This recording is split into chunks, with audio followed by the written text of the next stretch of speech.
بسم اللہ الرحمن الرحیم۔ الصلاۃ والسلام علیک یا رسول اللہ وعلی آلک و اصحابک یا حبیب اللہ۔ ناظرین و سامعین، السلام علیکم ورحمۃ اللہ وبرکاتہ۔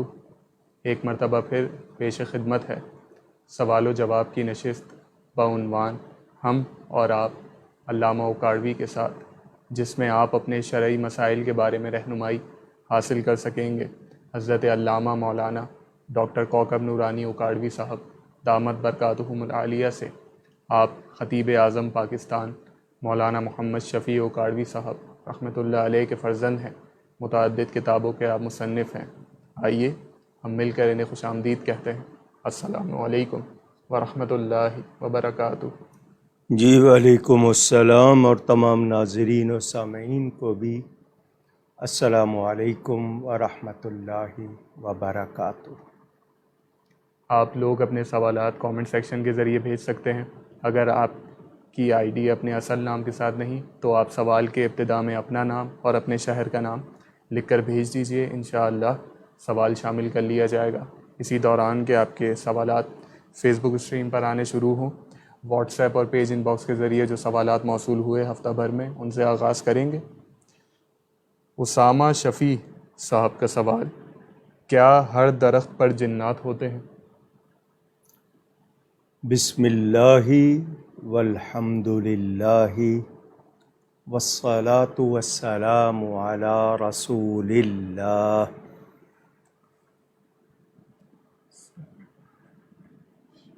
جنات، جن کی جمع یہ مخلوق ہیں اللہ تعالیٰ کی، انہیں بھی اللہ تعالیٰ نے بنایا ہے۔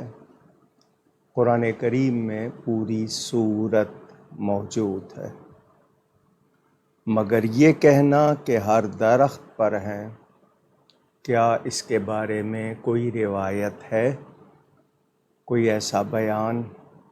جب نہیں ہے تو پھر یہ نہیں کہنا چاہیے کہ ہر درخت پر ہیں۔ یہ بعض درختوں پر یا بعض جگہوں پر، اور پھر ان میں خبیث جنات بھی ہوتے ہیں، وہ ناپاک جگہوں پر ہوتے ہیں۔ ہمیں یہ نہیں دیکھنا کہ یہ کہاں ہوتے ہیں، ہمیں اپنی حفاظت کرنی ہے۔ اور لا حول ولا قوت الا باللہ العلی العظیم بھی ملا لیں تو پورا کلمہ یہ کثرت سے پڑھیں۔ اس کے پڑھنے سے شیطان نہیں رہتا۔ اگر کسی شخص پر جن حاوی ہو جائے تو اس کو بھی نکالا جا سکتا ہے۔ بعض لوگ جو عملیات کرتے ہیں وہ بات نہیں کر رہا میں، لیکن یہ گمان نہ کریں کہ یہ ہر درخت پر ہوتے ہیں۔ ہاں، منع کیا گیا ہے بچوں کے لیے، خاص طور پر شام کے بعد وہ گھر سے نہ نکلیں یا ایسی جگہوں پر نہ جائیں، اور خاص طور پر گندی جگہوں پر پرہیز کرنا چاہیے۔ اگلا سوال عزیر افضل صاحب کا، توبہ کرنے کے بعد بھی اگر گناہ کی عادت نہ چھوٹے تو کوئی دعا بتا دیجئے یا کوئی طریقہ بتا دیجئے۔ آپ اپنے اوپر جرمانہ لگائیے کہ مجھ سے یہ اگر ہوا دوبارہ، میں نے توبہ کی ہے مگر توبہ ٹوٹ رہی ہے، تو جرمانہ لگائیے خود پر کہ میں اتنے ہی رقم صدقہ کروں گا۔ لازمی بات ہے خرچے سے پھر آپ کا جی گھبرائے گا، آپ اس سے بچیں گے۔ ایک صاحب تھے مسجد گلزار حبیب میں آیا کرتے تھے، انہوں نے سگریٹ چھوڑی تھی کہ دوبارہ پیوں گا تو ایک سگریٹ پر 50 روپے صدقہ کروں گا۔ ان کو اسی پیسے نے سگریٹ سے دور کیا۔ یہ پیسے دینا آسان نہیں تھا۔ سچی توبہ بہرحال اگر ہو گیا دوبارہ تو آپ اس کے لیے اچھی صحبت اختیار کریں، باوضو رہا کریں، اور گناہ کا خیال آئے تو اعوذ باللہ یا لا حول ولا قوت الا باللہ یہ پڑھا کریں۔ اللہ تعالی آپ کو توبہ پر استقامت عطا کرے۔ آمین۔ محمد عمران صاحب کا سوال انڈیا سے کہ مہر غیر معجل اگر شادی کی رات ادا نہ کر پائے تو کیا صورتحال ہوگی، پھر اس کا کیا حکم ہوگا؟ جب وہ غیر معجل ہے تو اس میں نہیں ہے. جو معجل ہوتا ہے نا وہ اس پر بیوی آپ کو اپنے قریب آنے سے روک سکتی ہے. یعنی جس کو معجل، عین سے معجل اور دوسرا حمزہ کے ساتھ معجل، وہ غیر معجل ہوتا ہے. تو معجل پر بیوی روک سکتی ہے آپ کو کہ مجھے نہ چھوؤ، جب تک میرا مہر ادا نہیں کرو گے میں چھونے نہیں دوں گی. غیر معجل پر ایسی صورت نہیں ہوتی ہے. اس کے لیے یہ ہے کہ آپ اپنی سہولت سے جتنی جلد ہو سکے ادا کر دیں، اور اس میں وہ چیز نہیں ہے. لیکن معجل جو ہے اس پہ اگر بیوی راضی ہے کہ نہیں کل دے دیجیے گا، پرسوں دے دیجیے گا، لیکن وہ روک سکتی ہے، اس کو شرعی حق ہے یہ صرف معجل میں. تو غیر معجل کا مطلب ہی یہی ہے کہ یہ فوراً نہیں دیا جائے گا، تو سہولت سے لیکن دیجیے. یہ ہے کہ اس سے لاپرواہی نہیں کرنی چاہیے. موزمبک سے شہزاد احمد صاحب کا سوال، دلائل الخیرات کیا ہے اور اس کو پڑھنا کیسا؟ اس بارے میں پہلے بھی بتا چکا ہوں. یہ درود شریف کا مجموعہ ہے. حضرت امام جزولی نے درود شریف کا مجموعہ، یہ ہفتے میں روزانہ اس کا ایک حصہ روز پڑھا جاتا ہے، ایک ہفتے میں اس کو پورا کیا جاتا ہے. جو اس کا پابند ہو وہ ناغہ نہ کرے، ناغہ ہو تو دوسرے دن ڈبل پڑھے.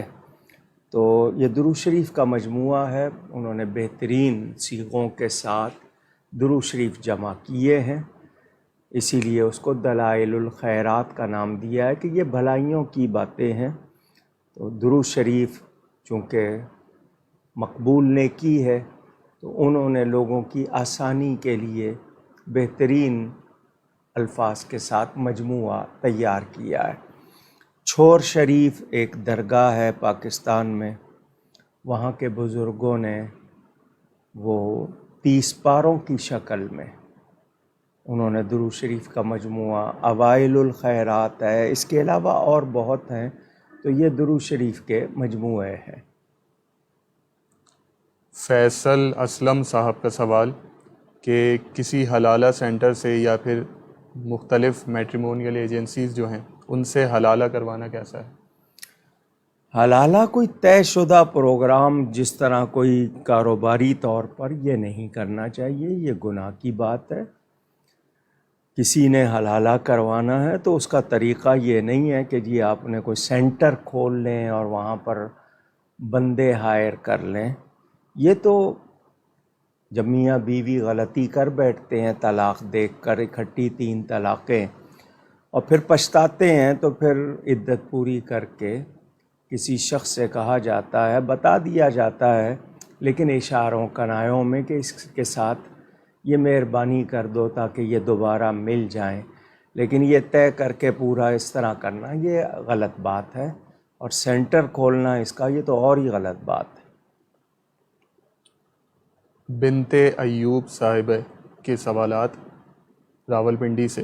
ان کا پہلا سوال کہ اگر کوئی لڑکا رافضی ہو اور سنی بننا چاہے تو اسے کیا کرنا ہوگا؟ اس کو معلوم ہے کہ ہمارے اور ان کے عقائد میں بنیادی فرق کیا ہے، وہ جانے. اس سے اگر وہ مانتا ہے ان چیزوں کو توبہ کرے گا، اور اگر نہیں معلوم تو اس کو پتہ بتا دیا جائے تاکہ وہ واقعی توبہ پر آئے. سچی توبہ کرنی ہے اس نے، اور اس کے بعد اس کا اعلان کرنا ہے، بتانا ہے کہ میں نے توبہ کی ہے، اور پھر اپنے آپ کو سنوارنا ہے صحیح سنی عقائد کے مطابق. یہی ہے.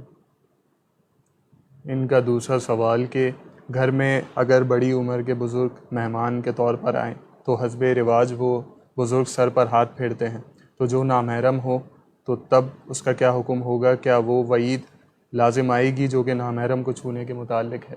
جی، ننگے بدن پر ہاتھ نہیں پھیرا جائے گا. کوئی بزرگ مثلاً کوئی خاتون آتی ہے، سر پہ دوپٹہ ہے، تو وہ دوپٹے پہ ہاتھ پھیرتے ہیں، ننگے سر پر یا ننگے بدن پہ نہیں پھیرتے.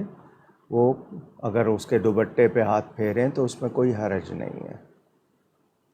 ان کا اگلا سوال کہ کچھ ایسے رشتے آتے ہیں جو معیار کے حوالے سے بہت کم ہو، معاشی، دینی، تعلیمی، ہر لحاظ سے، تو اگر لڑکی کو رہائش معاش کے حوالے سے مسائل نہ ہوں تو اگر مناسب رشتے کے آنے تک ان رشتوں کو انکار کر دیا جائے تو کیا کوئی شرعی قباحت تو نہیں؟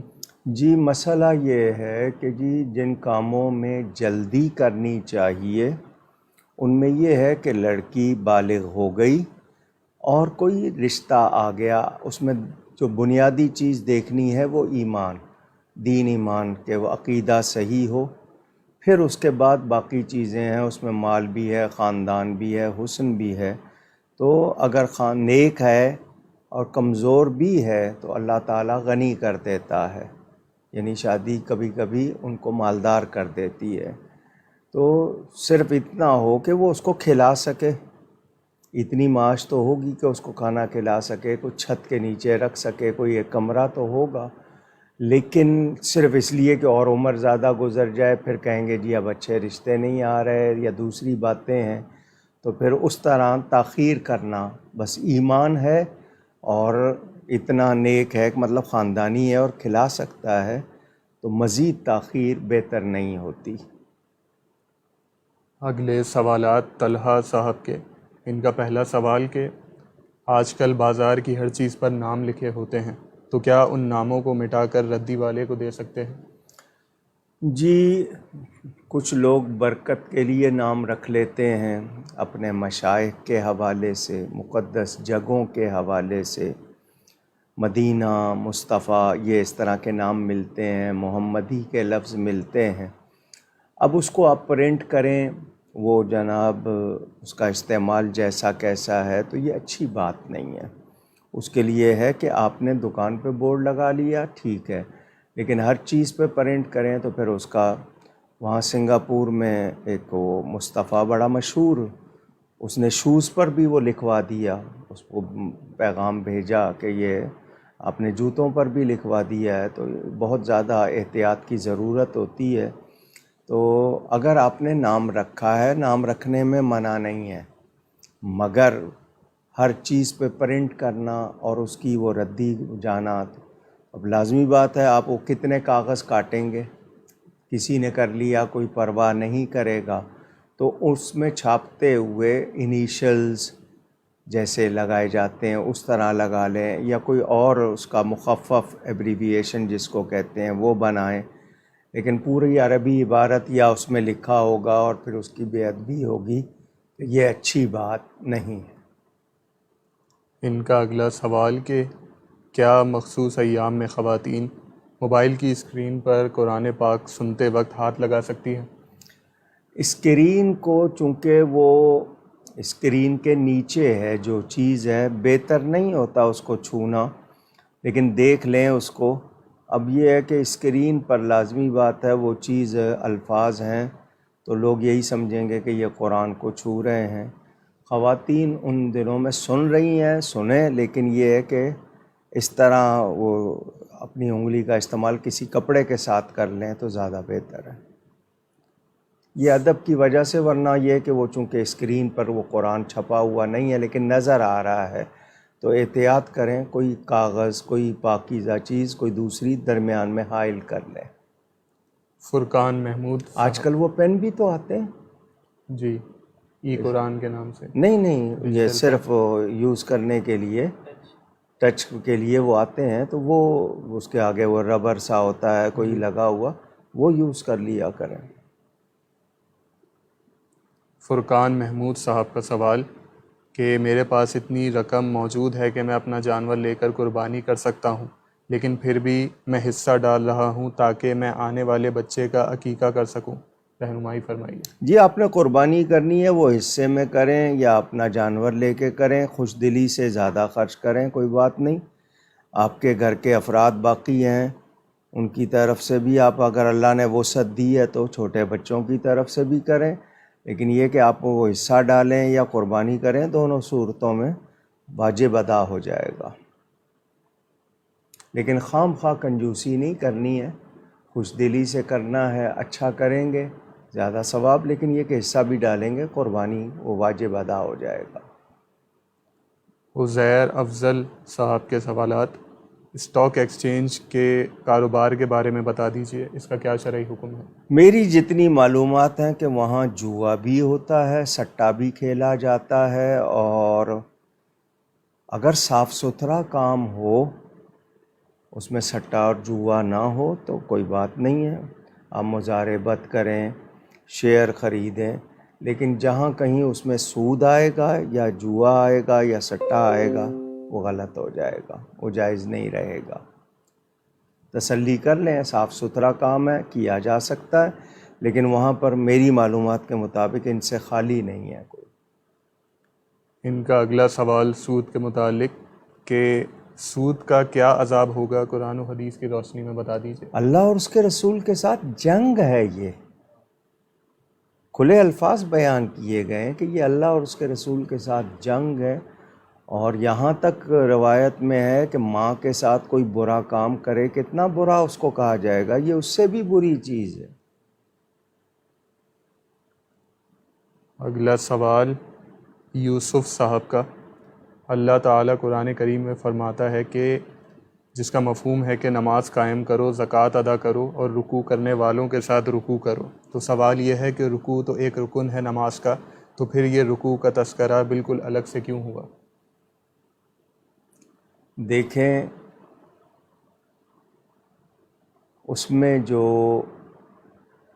اگر آپ کو قرآن کریم یا دینی معلومات ہوں تو کبھی کبھی ایک لفظ پورے کام کے لیے بول دیا جاتا ہے۔ اب مثال کے طور پر میں ابھی بات کروں تو روزہ کہا گیا، اب روزے میں آپ صرف یہ کہیں کہ کھانا پینا منع ہے، باقی کچھ نہیں منع، تو اس میں جو تمام چیزیں آ جائیں گی وہ ہوں گی۔ صلاۃ کا لفظ ہے نماز کے لیے، تو نماز میں وضو بھی آپ کو لازمی کرنا ہے، طہارت بھی چاہیے، اس کی تمام شرطیں چاہیے، لیکن صرف نماز۔ تو رکوع چونکہ جو رکوع میں مل جاتا ہے اس کو رکعت مل جاتی ہے، اگر رکوع نہیں کیا، صرف سجدے میں شامل ہوئے تو وہ رکعت شمار نہیں ہوتی۔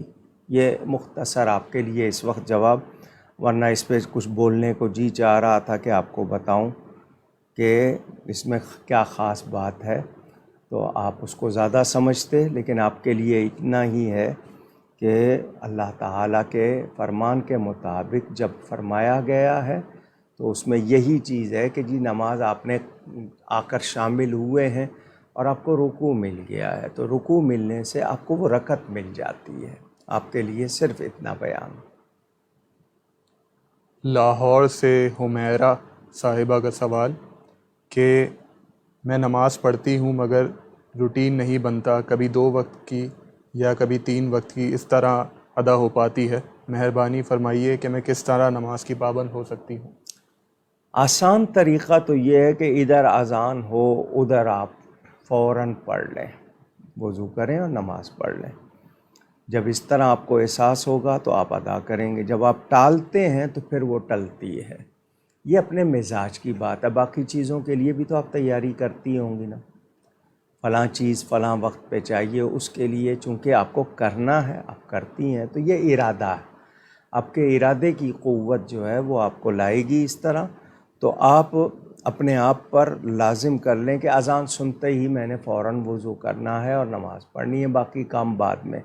تو جب آپ اس طرح کوشش کریں گی آپ پابند ہو جائیں گی، اور آپ کہیں گی نہیں ابھی وقت ہے، ابھی پڑھتی ہوں، تو اس طرح پھر آدمی سستی کا شکار ہوتا ہے۔ تو یہ بھی کریں، اور ہر نماز کے بعد دعا کہ یا اللہ مجھے اگلی نماز بھی وقت پر ادا کرنے کی توفیق دے، یہ دعا بھی کریں۔ اور جب بھی آپ کو نماز جا رہی ہو تو اپنے آپ کو جھنجھوڑتی رہیں، تو اس سے بھی آپ کو احساس ہوگا، اب پڑھنے لگ جائیں گی۔ انشاءاللہ۔ موریشیس سے مولانا محمد فضل رسول قادری صاحب کا پیغام، السلام علیکم، علامہ صاحب آپ سے خصوصی دعاؤں کی درخواست ہے۔ جی وعلیکم السلام۔ اللہ تعالیٰ تمام اہل سنت، علماء، عوام، جہاں جہاں بھی دنیا بھر میں ہے، سب کے حق میں خیر فرمائے، سب کو متحد فرمائے اور صحیح عقیدوں پر استقامت عطا فرمائے۔ بہت شکریہ۔ احسن ہاشمی صاحب کے سوالات، ان کا پہلا سوال کہ والدین کا بچوں کو کارٹون دیکھنے دینا، کیا یہ جائز ہے؟ ہمارے ہاں آج کل ٹیلی فون جو ہاتھ میں ہے، موبائل، سیل، جوال، جو بھی اس کو جس نام سے پکارتے ہیں آپ، ہم یہ بھی بچوں کو دیتے ہیں، اور بچے ایک مرتبہ لینے کے بعد ضد کرتے ہیں۔ روشنی ہے اس میں، شکلیں، پھر ان کو گیم پتہ لگ جاتا ہے۔ یہ کارٹون نیٹ ورک، آپ یہ کہتے ہیں کہ ٹھیک ہے آپ اپنا کام کر لیں گے، بچہ اس میں مگن ہو جائے گا، تو آپ کو محنت نہیں کرنی پڑے گی بچے پہ، ورنہ آپ کو توجہ دینی پڑتی ہے۔ مگر آپ کو معلوم نہیں کہ بچے کی آبزرویشن، وہ جو چیز دیکھتا ہے اس کا کتنا اثر لیتا ہے۔ یہ نیٹ ورک ایک مشنری ورک ہے، اس میں باقاعدہ آپ کے نفسیاتی طور پر آپ کو ایک خاص مزاج دے دیا جاتا ہے۔ مثلاً اس میں جو غلط کرنے والا ہوگا وہ ریسزم دکھائیں گے، اس میں وہ سیاہ فام ہوگا، اچھا کرنے والا سفید فام ہوگا، یعنی گورے کالے کا آپ کو مسئلہ۔ اس کے علاوہ یہ کہ کس طرح چالیں چلتے ہیں، کون کون سے، تو وہ بظاہر تو کارٹون ہے لیکن وہ باقاعدہ ایک مشن ہے، اس سے آپ کی ذہن سازی کی جاتی ہے۔ تو بچے اس چیز کو اپنا لیتے ہیں۔ بچے وہ نہیں کرتے جو آپ کہتے ہیں، وہ کرتے ہیں جو آپ کو کرتا دیکھتے ہیں۔ تو ان کو جو چیز آپ لگائیں گے، وہ نیٹ ورک کا گیم ہو، وہ کارٹون ہو، وہ آپ کے ٹیلی فون پہ گیم ہو، یہ جو گیم ہوتے ہیں، یہ بعض گیم تو ہوتے ہیں کہ آپ کے اندر وہ آپ کو آگے بڑھنے کے لیے ہوتے ہیں، سارے گیم برے نہیں ہیں، لیکن ہمارے ہاں جو اسلام میں گیم ہے وہ 3 ہیں صرف۔ تیر اندازی سکھائیں، گھوڑ سواری سکھائیں، یا تیراکی سکھائیں، جسم بھی مضبوط ہو، کل کو جہاد پہ جانا پڑے تو آپ کو صلاحیت ہو۔ باقی وقت ضائع کرنے والے گیم ہیں، آپ دیکھ لیجئے، کرکٹ کو دیکھ لیں، دوسرے گیم کو دیکھ لیں، جنون ہو گیا۔ ہم لوگ نماز تک چھوڑ دیتے ہیں اس کے لیے، بیٹھے ہوتے ہیں اس طرح، پیشاب روک لیتے ہیں لوگ، کہیں میرے جانے پہ کوئی چوکا چھکا نہ لگ جائے، کوئی آؤٹ ہو جائے۔ لوگوں کا یہ حال ہو گیا، اس حد تک یعنی ہم چلے گئے۔ تو بچوں کی پہلے ذہنی طور پر اخلاقی تربیت یہ ماں باپ کو کرنی چاہیے۔ باقی میں جہاں تک مجھ سے پوچھیں گے تو میں یہ کارٹون وغیرہ ان چیزوں کے حق میں نہیں ہوں، کیونکہ میں نے یہ دیکھا ان سے بچوں کی نفسیات، سائیکلوجی، ان کے مزاج، ان کے اخلاق میں نے بگڑتے دیکھے ہیں۔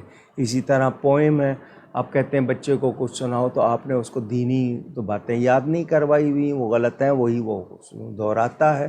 تو یہ ماں باپ کی کمزوری ہے کہ وہ بچوں کو ٹائم نہیں دیتے، کہتے ہیں جی ہم کما کے لاتے ہیں، وہ اصل چیز ان کو سنوارنا ہے، وہ ہم نہیں کرتے۔ تو آپ اس پر توجہ دیجئے، لیکن ان چیزوں سے جتنا بچوں کو بچائیں گے، یہ ٹافیز، کینڈیز، یہ جتنی بھی ہیں آپ کی چیزیں، یہ صحت بگاڑنے والی ہیں۔ اسی طرح کولڈ ڈرنکس ہیں، تو آپ ان پہ لگا دیتے ہیں بچوں کو، پھر اس کے بغیر وہ اور چیز پسند نہیں کرتے۔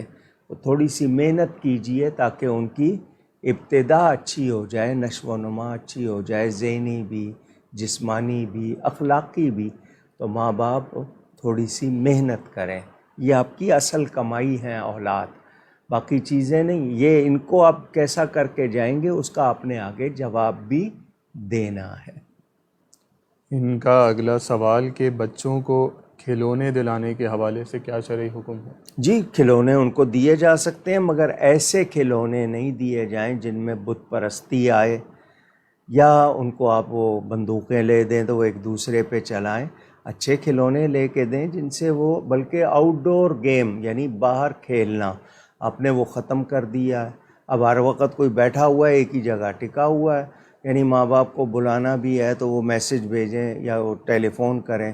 یہاں تک تو نوبت آ گئی ہے آج کل، اور اس موبائل کی وجہ سے کتنے گھر اجڑ رہے ہیں، کیونکہ باتیں ایک دوسرے سے کرنا، گھنٹوں کرنا، اگر کوئی 2 منٹ کرے، خود بھلے گھنٹہ کر رہے ہیں، ساس بھلے 2 گھنٹے اپنی بیٹی سے بات کر رہی ہے، وہ ٹھیک ہے، بہو نے اگر 2 منٹ ماں سے بات کی ہے اس کو ٹوک رہے ہیں، تو یہاں تک تو باتیں چلی گئی ہیں۔ اللہ تعالیٰ معاف کرے، قانون الگ ہے بیٹیوں کے لیے، بہوؤں کے لیے دوسرا۔ تو یہ جو بھی ہے بچوں کو اچھے کھلونے لے کے دیں، اس میں ان کی یا تو تعلیمی آپ کے پاس آتے ہیں، سائنس کے بھی کھلونے آتے ہیں جن سے وہ کچھ سیکھتے ہیں، جن سے وہ کچھ آگے بڑھتے ہیں۔ وہ کھلونے جو ان کو بگاڑیں وہ نہ لے کے دیجیے۔ فقیر قادری صاحب کا سوال، اگر کوئی وتر کی تیسری رکعت میں سورہ فاتحہ پڑھ کر رکوع میں چلا جائے اور قعدے میں یاد آ جائے کہ نہیں پڑھی تو کیا سجدہ سہو کر سکتے ہیں؟ جی، جو چیز فرض ہے، میں آپ کو بتا دوں، جو چیز فرض ہے اگر وہ چھوٹی ہے تو نماز دہرانی ہے۔ کوئی واجب بھول گیا ہے تو سجدہ سہو کرنا ہے۔ آسان جواب۔ شیخ سلیمان صاحب کا سوال، کیا مرد کو عورت کے نصیب کا رزق ملتا ہے؟ ہمارے ہاں کچھ کہاوتیں بن گئیں، اولاد فلاں کے نصیب سے ہوتی ہے، رزق فلاں کے نصیب سے ہوتا ہے۔ اللہ تعالیٰ کا فرمان ہے، ہر ایک کے لیے اس نے لکھا ہے۔ ہاں، شادی کے لیے ہے کہ بعض لوگوں کو شادی کاروبار دوسری اس طرح کا کریں تو برکت ہو جاتی ہے، وہ مفلس ہوں تو غنی ہو جاتے ہیں۔ تو عورت کو منحوس نہ سمجھیں آپ، کچھ لوگ عورت کو منحوس سمجھتے ہیں، تو شاید اس کے لیے پھر یہ جواباً نکالا گیا ہے۔ تو آپ کو دعاؤں سے ملتا ہے، اس کے علاوہ باقی ہر ایک کا رزق لکھا ہوا ہے، اللہ تعالیٰ کے ذمہ کرم پہ ہے، وہ عطا ہوتا ہے۔ آپ صحیح طریقے سے حاصل کریں، غلط طریقے سے حاصل کریں، جو آپ کی قسمت کے معنی آپ کے حصے میں جو ہے، نصیب بھی حصہ کو کہتے ہیں، وہ آپ کو ملے گا۔ آپ نے اس کو صحیح طرح حاصل کرنا ہے، اور باقی جو انعام ہوتا ہے کہ جی رزق بڑھ جاتا ہے یا فلاں کام سے، تو یہ انعام ہوتا ہے۔ تو آپ نے اس بات پہ یقین رکھنا ہے کہ اللہ تعالیٰ عطا کرنے والا۔ 12ویں سپارے کی پہلی آیت پڑھ لیجئے گا تو اللہ تعالیٰ عطا فرماتا ہے۔ بہرحال میں یہ نہیں کہوں گا بیوی کا بھی اس کا وہ نصیب ہوگا، وہ بھی لاتی ہے، یہ نہیں ہے کہ وہ اس کا نصیب، بچے ہیں ان کا نصیب ہوتا ہے، وہ بھی لاتے ہیں، جتنے زیادہ ہوں گے اتنا زیادہ لائیں گے۔ ان کا اگلا سوال کہ کہا جاتا ہے کہ آدھی رات کو باہر نہیں نکلنا چاہیے کہ بلائیں گھومتی ہیں، کیا یہ بات درست ہے؟ جی، بلا وجہ نکلنا غلط ہے، ضرورت کے لیے نکلنے میں کوئی حرج نہیں۔ اب آپ ایسی جگہ، مثلاً ایک شخص رات کے وقت قبرستان جا رہا ہے، اکیلا، ڈر سکتا ہے۔ اب قبرستان پرانا ہے، اس میں جانور بھی ہوتے ہیں، اس میں دوسری چیزیں بھی، اسی طرح کسی ایسی جگہ جاتا ہے، اب وہ باغ میں چلا گیا، وہ ایسا باغ ہے جو گھنا جنگل کی طرح ہے، تو اس لحاظ سے بلا ضرورت نہ جائے۔ اگر کسی کام کے لیے جا رہا ہے اور پھر اگر وہ آبادی میں ہے، بستی میں ہے یا سفر کر رہا ہے تو اور بات ہے۔ رات کے وقت جو لوگ جنگل میں بھی جاتے تھے وہ رات میں سفر نہیں کرتے تھے، رات رک جاتے تھے، دن میں کرتے تھے۔ تو آپ بلا ضرورت یا غیر مناسب جگہ پر نہ جائیں۔ ان کا اگلا سوال کہ قرض سے جلد چھٹکارے کے لیے کوئی دعا بتا دیجیے۔ جی، حدیث شریف میں جو بتائی گئی ہے، اللہم اغننی بفضلک عمن سواک، وہ بھی میری کتاب اوراد مشائخ میں یا وظیفوں کی ہر کتاب میں لکھی ہوئی ہے۔ اس کے علاوہ اللہ تعالیٰ کے اسماء حسنی ہیں، یا رزاق ہے، یا باسط ہے، یا فتاح ہے، یا غنی ہے، یا مغنی ہے، یہ سارے اللہ کے نام ہیں، پڑھے جاتے ہیں۔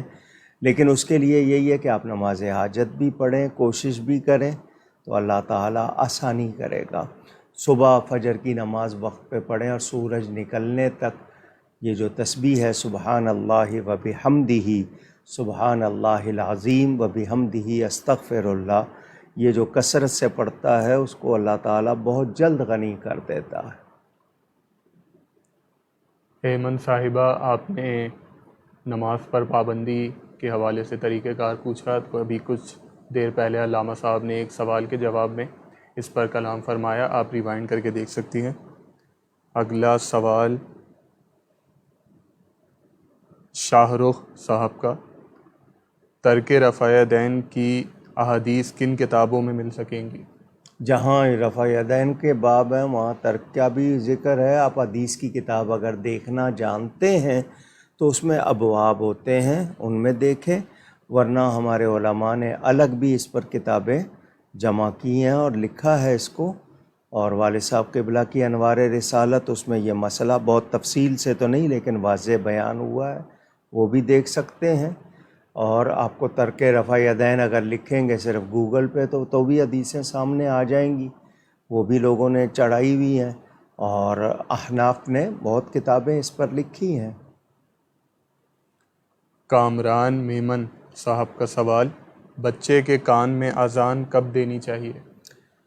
پیدا ہو جب بچہ تو اس کو فوراً نہلایا جاتا ہے، نہلانے کے فوراً بعد اذان کہہ دینی چاہیے، دیر نہیں کرنی چاہیے۔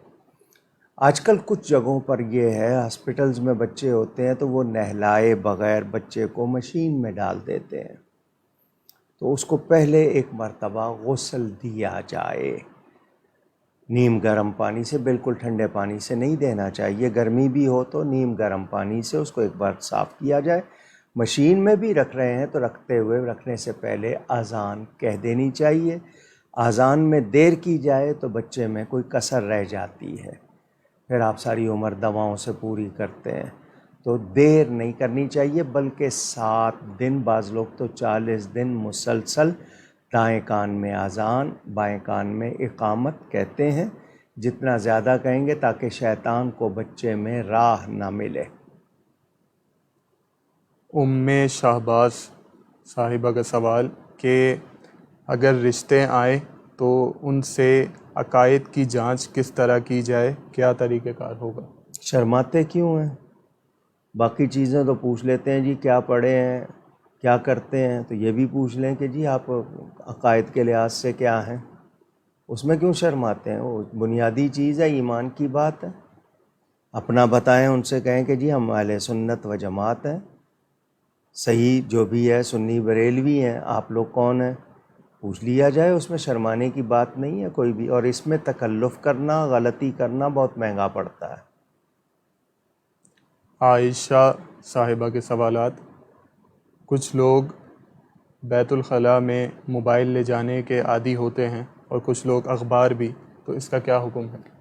انسان کے خون میں جو جسم میں خون کی گردش ہے نا، وہ آپ پر اثر انداز ہوتی ہے۔ مثلا کوئی اچھی بات سنتے ہیں تو اسی طرح آپ کی خون کی روانی پر یا خون میں اس کا اثر، خوشی محسوس ہوتی ہے۔ کوئی دوسری پڑھتے ہیں تو اخبار پڑھتے ہوئے آپ نے کوئی ایکسیڈنٹ کی خبر پڑھی، کوئی کسی کی بلڈنگ گرنے کی، کسی چیز کی، ایک تو یہ کہ آپ کے جسم پر اثر ہو رہا ہے اور آپ جس کام کے لیے گئے ہیں وہ بھی متاثر ہوتا ہے، تو اخبار پڑھنا بیماری ہے۔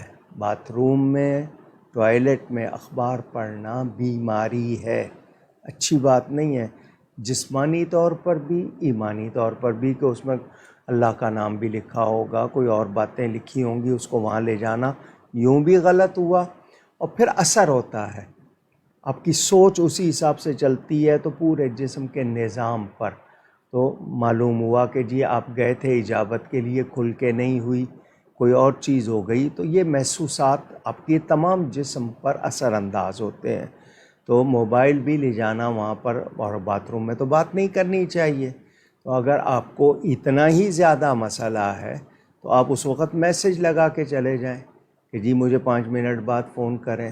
میسج لگانے کے آج کل اس میں آپشن موجود ہیں کہ کوئی کال آئے، آگے سے ریکارڈنگ آپ کی چل جاتی ہے، تو آپ اس میں اتنی دیر وہ وائس ریکارڈر اپنا بنا کے اس میں ڈال دیں کہ جی میں بیزی ہوں ابھی 5 منٹ بعد۔ لیکن آپ لے جانا چاہ رہے ہیں، آپ لے جاتے ہیں، آپ کی مرضی، لیکن آپ وہ گناہ گار بھی ہو رہے ہیں اور جسمانی طور پر متاثر بھی ہو رہے ہیں۔ ان کا اگلا سوال کہ اگر کوئی شخص کسی بزرگ سے بیعت ہو لیکن اس کا قلبی میلان کسی اور پیر صاحب کی طرف ہو تو پھر اسے کیا کرنا چاہیے، کیونکہ کہا جاتا ہے کہ سب سے زیادہ محبت اپنے پیر سے رکھنی چاہیے؟ اگر بیعت صحیح قائم ہوئی ہے اور صحیح شخص سے ہوئی ہے تو اس کو کہتے ہیں بیعت ارشاد۔ وہ اگر صحیح شخص سے قائم ہوئی ہے، دل سے آپ کے اپنے ارادے سے قائم ہوئی ہے، وہ قائم رہنے دے۔ آپ بیعت تبرک کر کے برکت کہیں سے بھی حاصل کر سکتے ہیں، جس کو کچھ لوگ طالب ہونا بھی کہتے ہیں، اصل لفظ بیعت تبرک ہے۔ تو بیعت ارشاد ایک سے ہوگی، بیعت تبرک 1000 سے ہو سکتی ہے، مگر یہ نہیں ہے کہ اس کی شہرت سنی تو ادھر چلے گئے، اس کی شہرت سنی تو ادھر چلے گئے۔ آپ کی اگر بیعت ارشاد صحیح قائم ہوئی ہے تو اس کو اسی طرح رکھیں، اور جو دوسری جگہ سے اثر ملے اس کو بھی وہی سمجھیں کہ یہ میرے پیر کا ہی فیض ہے، تو اس کو اس طرح سمجھیں۔ میں ان کو ایک واقعہ سنا دیتا ہوں، سوال آپ کے شاید رک جائیں گے۔ ایک گاؤں میں مرشد تھے، اسی طرح مرشد کا مطلب راہ دکھانے والے، اللہ والے، جن کو ہم پیر صاحب کہتے ہیں۔ وہ نوجوان تھا، ابھی پڑھ رہا تھا، بیعت ہو گیا۔ اس نے عرض کی کہ جی ماں باپ ہیں، میرے ساتھ بہن بھائی ہیں، خرچ زیادہ ہے، میں جو محنت کرتا ہوں والد صاحب بھی کرتے ہیں تو پورا نہیں ہوتا۔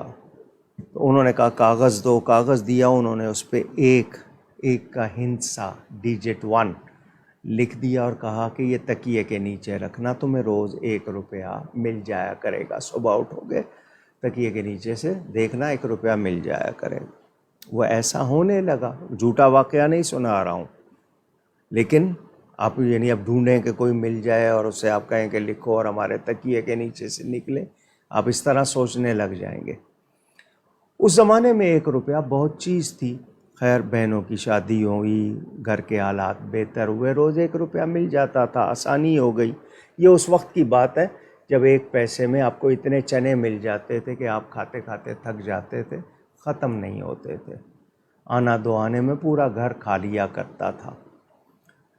پھر وہ شہرت سنی ایک بزرگ کے آنے کی، ان کے پاس چلا گیا، جا کے ان کو بتایا پیر صاحب نے اس طرح 1 روپیہ دیا تھا، وہ ملتا ہے لیکن خرچے کچھ زیادہ ہو گئے ہیں۔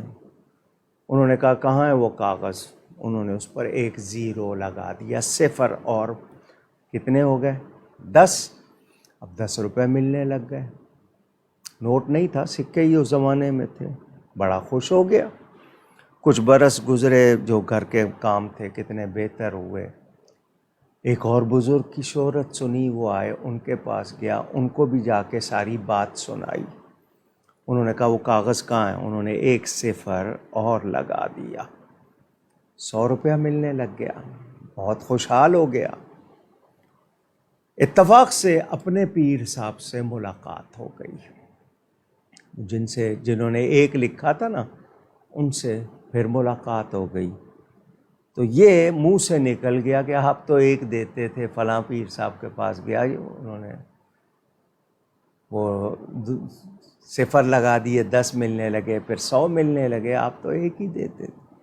یعنی یہ کہ جی آپ بہت چھوٹے پیر ہیں، وہ بڑے پیر ہیں۔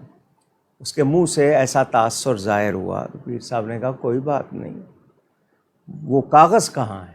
اس نے جیب سے نکال، انہوں نے اپنا وہ 1 مٹا دیا، جو 1 لکھا تھا نا وہ مٹا دیا۔ کیا رہ گیا؟ 0۔ وہ بھلے 2 زیرو ہوں یا 10 زیرو ہوں، 0 رہ گئے نا، 0۔ انہوں نے کہا میں نے اپنا 1 واپس لے لیا ہے، یہ تم جاؤ۔ بتانے کا مقصد کیا ہے؟ وہ جو دوسرے پیر صاحب کے پاس گیا تھا، انہوں نے دیکھا کہ جی جو اس کا پیر تھا وہ ماشاءاللہ اللہ کی عطا سے اتنا فیض رکھتا تھا کہ وہ کہتا تھا اور ملتا تھا، تو جب 1 دے رہا ہے میں 0 لگا دوں گا، وہ 10 بھی دے گا، ان کی برکت سے اللہ تعالیٰ اس کو 10 دے دے۔ دوسرے نے بھی یہ دیکھا، اس نے بھی 1 0 اور لگا دیا کہ جب وہ 1 سے 10 دے رہا ہے تو 100 بھی دے گا۔ تو وہ مل رہا تھا اسی پہلے کی وجہ سے، وہ پہلا ہی تھا جس کی وجہ سے اس کو مل رہا تھا۔ اس پہلے نے اپنا وہ 1 واپس لے لیا، 0 ہو گئے۔ تو آج کل یہ ہوتا ہے، لوگ فلاں کی شہرت، فلاں کی چیز دیکھ کے ادھر چلے گئے۔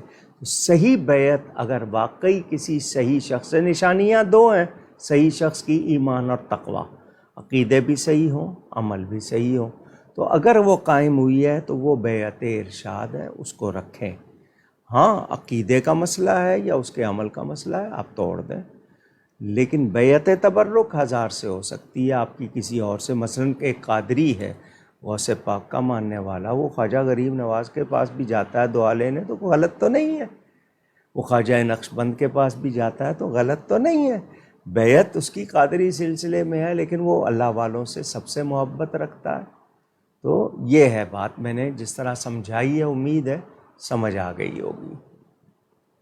وہ اس لیے واقعہ سنا دیا کہ بہت سے لوگوں کو سمجھ آ جائے گی۔ آج کل کاروبار بہت ہو گیا، فرنچائز ہو گئے، کچھ پیروں نے بھی وہ خانقاہوں میں وہ چیزیں، سب جگہ نہیں، بعض جگہ ابھی بھی قائم ہے، وہ نہیں رہی۔ اصل مسئلہ ہوتا ہے، وہ بزرگ کہتے ہیں نا جی، جو آتا ہے جی مجھے فلانی چیز، کوئی آتا ہوگا شاید 1% کہ جی ایمان کی خیر ہو، آخرت کی خیر ہو، سارے دنیا کے لیے ہی آتے ہیں۔ تو ہم لوگ بھی ویسے ہی ہو گئے، پھر پیر بھی ویسے ہی ہو گئے۔ انڈیا سے آصف خان صاحب کے سوالات۔ ان کا پہلا سوال کہ بعض لوگ کہتے ہیں کہ ہم نبی پاک صلی اللہ تعالی علیہ وسلم کو زندہ مانتے ہیں، پر یہ قبر کی زندگی ہے، وہ عالم برزخ میں ہیں، اس حوالے سے ہمارا کیا عقیدہ؟ جی ہیں تو برزخ میں، مگر حقیقی حیات کے ساتھ زندہ ہیں۔ ہم اس حیات کو جس طرح شہیدوں کے لیے کہا گیا نا وَلَٰكِن لَا تَشْعُرُونَ، مگر تم سمجھ نہیں سکتے۔ تو شہید کو اب میں دیکھیں نا، شہید جو اللہ کی راہ میں ایمان والا جاتا ہے، جس کو ہم شہید کہتے ہیں، وہ اللہ کے ہاں بھی شہید ہو تو اس کو نہ تو مردہ کہہ سکتے ہیں نہ مردہ سوچ سکتے ہیں۔ دونوں حکم قرآن میں ہے کہ ان کو یہ نہیں کہنا کہ یہ مردہ ہے۔ صاف الفاظ ہیں یا نہیں ہیں قرآن میں؟ اور وَلَا تَحْسَبَنَّ الَّذِينَ قُتِلُوا، گمان بھی نہیں کرنا۔ ایک جگہ تقولو ہے، ایک جگہ تحسبن، ایک جگہ کہنے سے منع کیا، ایک جگہ گمان کرنا، سوچنے سے بھی منع کیا کہ ان کو مردہ گمان کریں۔ لیکن شہید کی بیوہ عدت گزار کے نکاح کر سکتی ہے، نبی کی زوجہ نکاح نہیں کر سکتی۔ کیوں؟ نبی زندہ ہے۔ تو شہید کی حیات سے نبی کی حیات اعلیٰ ہے، اور نبی مرکز حیات ہے۔ سمجھاؤں آپ کو؟ ٹیلی فون ہوتا تھا ہمارے پاس، لینڈ لائن ٹیلی فون سیٹ، ٹون ہوتی تھی اس میں، رنگ ٹون ایک تو ہوتا نا، گھنٹی بجی، ایک ٹون ہوتی تھی جو اس فون کی زندگی تھی۔ کیا مطلب؟ کہ وہ ٹون آ رہی ہے تو فون کام کر رہا ہے، نہیں آ رہی تو کام نہیں کر رہا، ہیلڈ اپ ہو گیا، اٹک گیا۔ آپ ایکسچینج میں کمپلین کرتے تھے، شکایت، وہاں فون کرتے تھے کہ جی میرے فون سیٹ میں ٹون نہیں ہے، وہ جاتا تھا سوئچ روم میں، کیونکہ سوئچ روم سے آپ کے فون کو زندگی ملتی ہے۔ اس نے دیکھا وہ سوئچ نیچے ہو گیا، اس نے ٹھیک کر دیا، ٹون آ گئی۔ تو سوئچ روم ہوا مرکز حیات، آپ کا فون ہوا ایک جسم کی طرح۔ تعلق ایکسچینج کے ساتھ، سوئچ روم کے ساتھ صحیح ہے تو فون میں زندگی ہے۔ وہ تعلق میں گڑبڑ آ گئی، وائرنگ میں مسئلہ ہو گیا یا تو وہ تعلق کٹ گیا، اس کو ٹھیک کیا، دوبارہ زندگی آ گئی اس میں۔ یہ میں نے سمجھانے کے لیے بات کی۔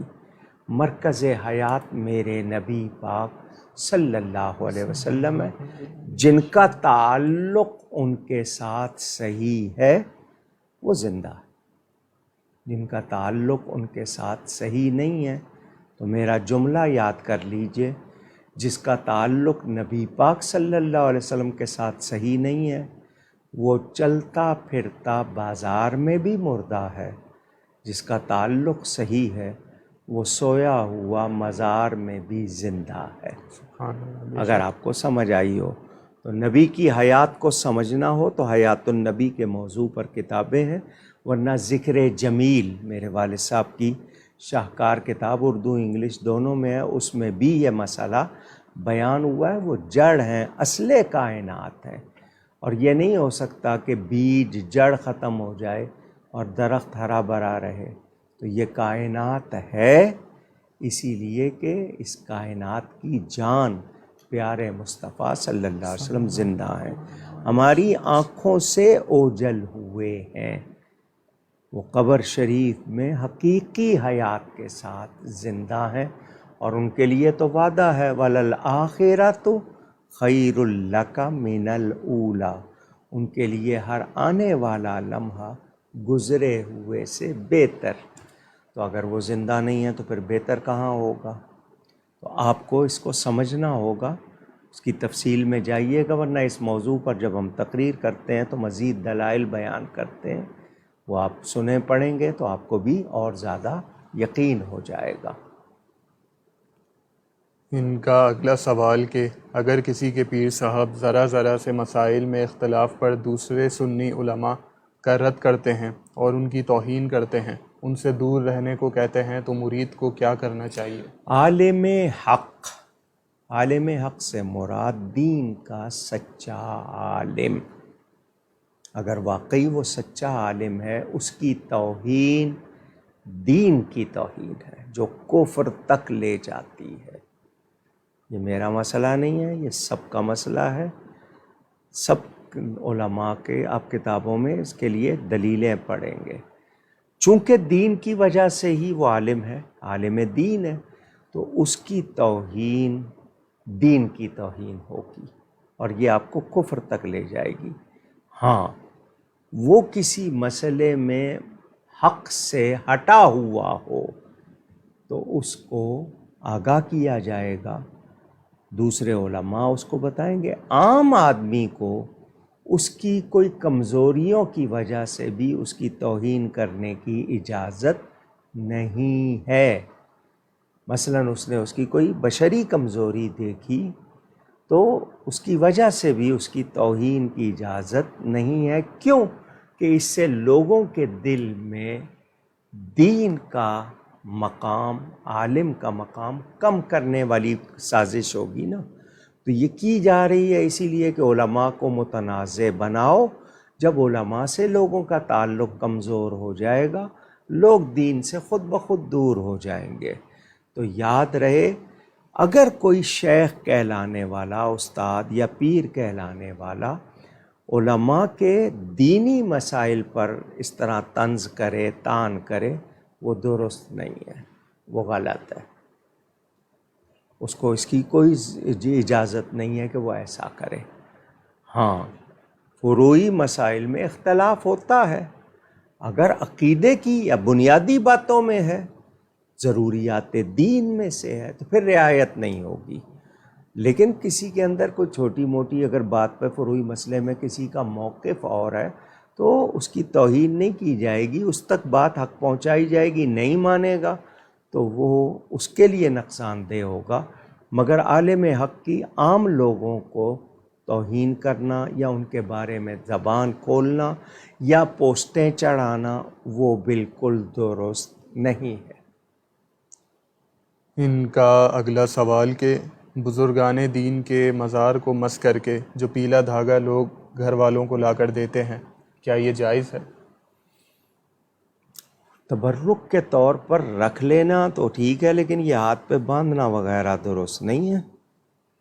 رکھ لیں، برکت ہے، اگر اس چیز کو آپ نے چھوا ہے برکت حاصل کرنے کے لیے رکھیں، جیب میں رکھ لیں، پرس میں رکھ لیں، لیکن یہ ہاتھ پہ باندھنا جو ہے، یا وہ ایک دھاگا ہے اور ہر مزار سے لے کے کئی دھاگے بنا لیے ہیں، تو وہ ٹھیک نہیں ہے۔ ویسے رکھتا ہے برکت کے لیے، تو برکت کی جگہ سے اس کو مس کیا ہے تو اس میں برکت تو ہے، لیکن وہ رکھ لے، باندھے نہیں اس طرح۔ ایبٹ آباد سے محمد نصیر احمد صاحب کے سوالات کہ مردوں کو بالوں میں کس حد تک مہندی لگانے کی اجازت ہے؟ حد سے مراد جتنے بال ہیں ان پہ بالوں سے جتنی ضرورت ہے اتنی ہی لگائے گا نا۔ تو مہندی لگائے یا کوئی کلر کرے کالے کے سوا، وہ بالوں میں جہاں تک لگنی ہے کہ جلد پر نہ لگے، یا یہ کہ اس سے اور زیادہ جگہ نہ گھیرے، جو مناسب ہے وہ لگائے۔ اور ان کا اگلا سوال کہ فرض نماز کے بعد تکبیر کہنا کیسا ہے اور کتنی اونچی آواز میں کہنا چاہیے؟ اس پر بھی انوار رسالت میں میرے والد صاحب نے لکھا ہے، حدیثیں نقل کی ہیں کہ جو بعد میں آتے تھے ان کو وہ نماز ختم ہونے کا پتہ ہی آواز سے چلتا تھا، تو لا الہ الا اللہ کہنا، اللہ اکبر کہنا، سبحان اللہ کہنا. اور پھر حدیث شریف میں موجود ہے فرض نماز کے بعد 3 مرتبہ استغفر اللہ کہو یا آیت الکرسی پڑھو. تو وہ لازمی بات ہے، جو اللہ اکبر کا الفاظ اگر کسی نے زور سے جس طرح ایام تشریق میں کہے جاتے ہیں تو یہ نہ ہو کہ بہت زیادہ آواز ہو، مناسب آواز میں اگر کوئی پڑھتے ہیں تکبیر کہنا، سبحان اللہ کہنا یا درود شریف پڑھنا وہ غلط نہیں ہے. اگلا سوال زید خان صاحب کا. اکثر یہ جملے سننے میں آتے ہیں اور ایسے لوگوں کی طرف سے آتے ہیں جو کہ غیر عالم بھی ہوتے ہیں مگر ضدی اور ہٹ دھرم بھی ہوتے ہیں. وہ یہ جملے کہ قرآن مجید میں ہر دوسری تیسری آیت میں یہ بات آئی ہے جو میں کہہ رہا ہوں. اسی طرح کا ایک اور جملہ کہ ایسا تو کسی کتاب میں نہیں لکھا. اور تیسرا انہوں نے کہا کہ میں نہیں مانتا کسی کتاب کو، قرآن مجید کا ترجمہ موجود ہے، خود پڑھو خود سمجھو. ان جملوں کے بارے میں شرعی احکامات بتا دیجیے. جی ہمارے ہاں لاپرواہی، بے احتیاطی اور کچھ لوگوں کی غفلت، جہالت، ناواقفی، نالائقی، مختلف، ہر ایک کا ایک جیسا حال نہیں ہے. زبان کی آفات کتنی ہیں. حدیث شریف میں آتا ہے کہ اس میں جو زبان کی حفاظت کرے اس کے لیے درجہ بیان ہوا ہے. دل، زبان، شرمگاہ، یہ 3 جسم میں ایسے حصے ہیں جن میں ہڈی نہیں ہے. تو ان کی حفاظت کرنے والا نبی پاک صلی اللہ علیہ وسلم سے قرب پاتا ہے. تو اصل مسئلہ یہ ہے کہ زبان کی آفتیں، امام غزالی نے پورا ایک چیپٹر، باب الگ سے اس پہ لکھا ہے، آفات زبان. انسان پر سب سے زیادہ آفتیں آتی ہی زبان کی وجہ سے. بڑا بول دیا، غلط بول دیا. تو یہ باتیں جو لوگ کہتے ہیں رکھو اپنے دلیلیں اپنے پاس، یہ وہ جو اس طرح کہتے ہیں، بعض مرتبہ تو کفر تک جاتے ہیں اور بعض باتیں ان کو نافرمانی کے اس میں کھاتے میں ڈالتی ہیں اور ان پر توبہ لازم ہو جاتی ہے. اور اگر وہ توبہ نہ کریں تو وہ وبال ان پر رہتا ہے. تو جو بھی ایسی بات کرتا ہے اس کو اللہ سے ڈرنا چاہیے اور توبہ کرنی چاہیے. اس طرح کے الفاظ آپ کو کفر تک لے جاتے ہیں. کویت سے آصف فاروقی صاحب کا سوال. اللہ ماشاء اللہ یہ کہنا کیسا ہے اور اس کا کیا مطلب ہے؟ اللہ کا مطلب ہو گیا مگر، ماں کا مطلب ہو گیا جو یا جیسے، یا یہ اس کے لیے کہتے ہیں اللہ ماشاء اللہ، یعنی سوائے اس کے جس کو اللہ نے بچا لیا یا جس پر اللہ کی مہربانی ہو گئی، جسے اللہ نے چاہا. تو یہ اس کے لیے، مثلا میں کہوں کہ بہت لوگ خراب ہو گئے ہیں، اللہ ماشاء اللہ، کیا مطلب؟ سوائے ان کے جن کو اللہ تعالیٰ نے بچا لیا. تو اس لیے یہ جملہ کہا جاتا ہے. عدیل صاحب کا سوال کہ اگر بیوی کو یہ کہہ دیا جائے کہ تم فارغ ہو گئی اپنے کام سے، یا پھر یہ کسی اور بنا پر یہ جملہ کہہ دیا جائے کہ تم فارغ ہو گئی، تو کیا اس سے طلاق واقع ہو جاتی ہے؟ اپنے کام سے فارغ ہونا، مثلا برتن دھو رہی ہے اس سے فارغ ہو گئی، روٹی پکا رہی ہے اس سے فارغ ہو گئی، وہ اور بات ہے. مگر بہار شریعت میں جو طلاق کا حصہ ہے اس میں وہ تمام الفاظ پڑھ لیجئے گا. اگر سامنے ہوتے تو میں ابھی آپ کو سنا دیتا. وہ تمام الفاظ، اور طلاق کی نیت سے اگر آپ کہہ رہے ہیں کہ تم مجھ سے فارغ ہو تو طلاق ہو جائے گی. اگر آپ نے طلاق کی نیت سے یہ کہا ہے، جاؤ چلی جاؤ، طلاق کی نیت سے یہ کہا، تب بھی وہ فارغ ہو جائے گی. تو ویسے کسی آپ نے کہہ دیا تم کام سے فارغ ہو گئی، وہ اور جملہ ہے. لیکن یہ آپ کہہ رہے ہیں اور طلاق کی نیت سے کہہ رہے ہیں تو طلاق پڑ جائے گی. خالق محمد صاحب کا سوال کہ اللہ تعالیٰ سے اپنی ضرورت سے زیادہ مانگنا کیا حرص کہلائے گا؟ ضرورت سے زیادہ مانگنا، اس میں ذرا تھوڑے سے الفاظ میں وسعت ہے، لہٰذا سنبھل کے کہنا پڑے گا کہ یا اللہ مجھے میری طلب سے زیادہ عطا فرما، یا یہ کہہ رہا ہے کوئی مجھے میری ضرورت سے زیادہ عطا فرما، تو اللہ سے مانگنے میں منع نہیں ہے، لیکن یہ ہے کہ میں یہ سمجھوں کہ مجھے غیر ضروری چیز مانگ رہا ہوں، ناجائز چیز مانگ رہا ہوں، اس کی گنجائش نہیں ہے۔ اللہ بہت حیا والا ہے، تو اس سے کوئی کہے کہ میں گناہ میں کامیاب ہو جاؤں یا فلاں چیز وہ غلط چیز ہے تو اس کے لیے نہیں۔ باقی یہ کہ یا اللہ مجھے بہت عطا فرما، اور کچھ لوگ کرتے ہی یہ دعائیں یا اللہ بہت دے، ہم تیری راہ میں دیں گے، تو وہ میں اس کو اس دعا سے منع نہیں کر سکتا۔ بس یہ ہے کہ یا اللہ مجھے مفلسی محتاجی سے بچا اور مجھے غنی رکھ، مجھے بے پناہ عطا فرما، یہ کہنے میں حرج نہیں ہے۔ نادیہ خان صاحبہ کا سوال، کیا گھر کا کام کرنا عورت کی ذمہ داری ہے؟ اس کو گھر والی کیوں کہتے ہیں؟ وہ اپنے شوہر کو گھر والا کہتی ہیں، تو دونوں کے ہیں، کچھ کام عورت کے کرنے کے ہیں، کچھ مرد کے کرنے کے ہیں، دونوں مل کر ہی اپنی گاڑی چلاتے ہیں۔ اب مثال کے طور پر وہ مرد جو ہے وہ کما کے لا رہا ہے، آپ چولہے کی گرمی برداشت کر رہی ہیں، وہ سورج کی گرمی برداشت کر رہا ہے۔ آپ کو صفائی ستھرائی کا مسئلہ ہے، اس کے لیے اب سامان آپ کو چاہیے، تو وہ محنت نہیں کرے گا تو آپ کو سامان کہاں سے لا کے دے گا؟ تو وہ بھی آپ ہی کے لیے کر رہا ہے، اب وہ کما رہا ہے کس کے لیے؟ بیوی بچوں کے لیے ہی کما رہا ہے نا۔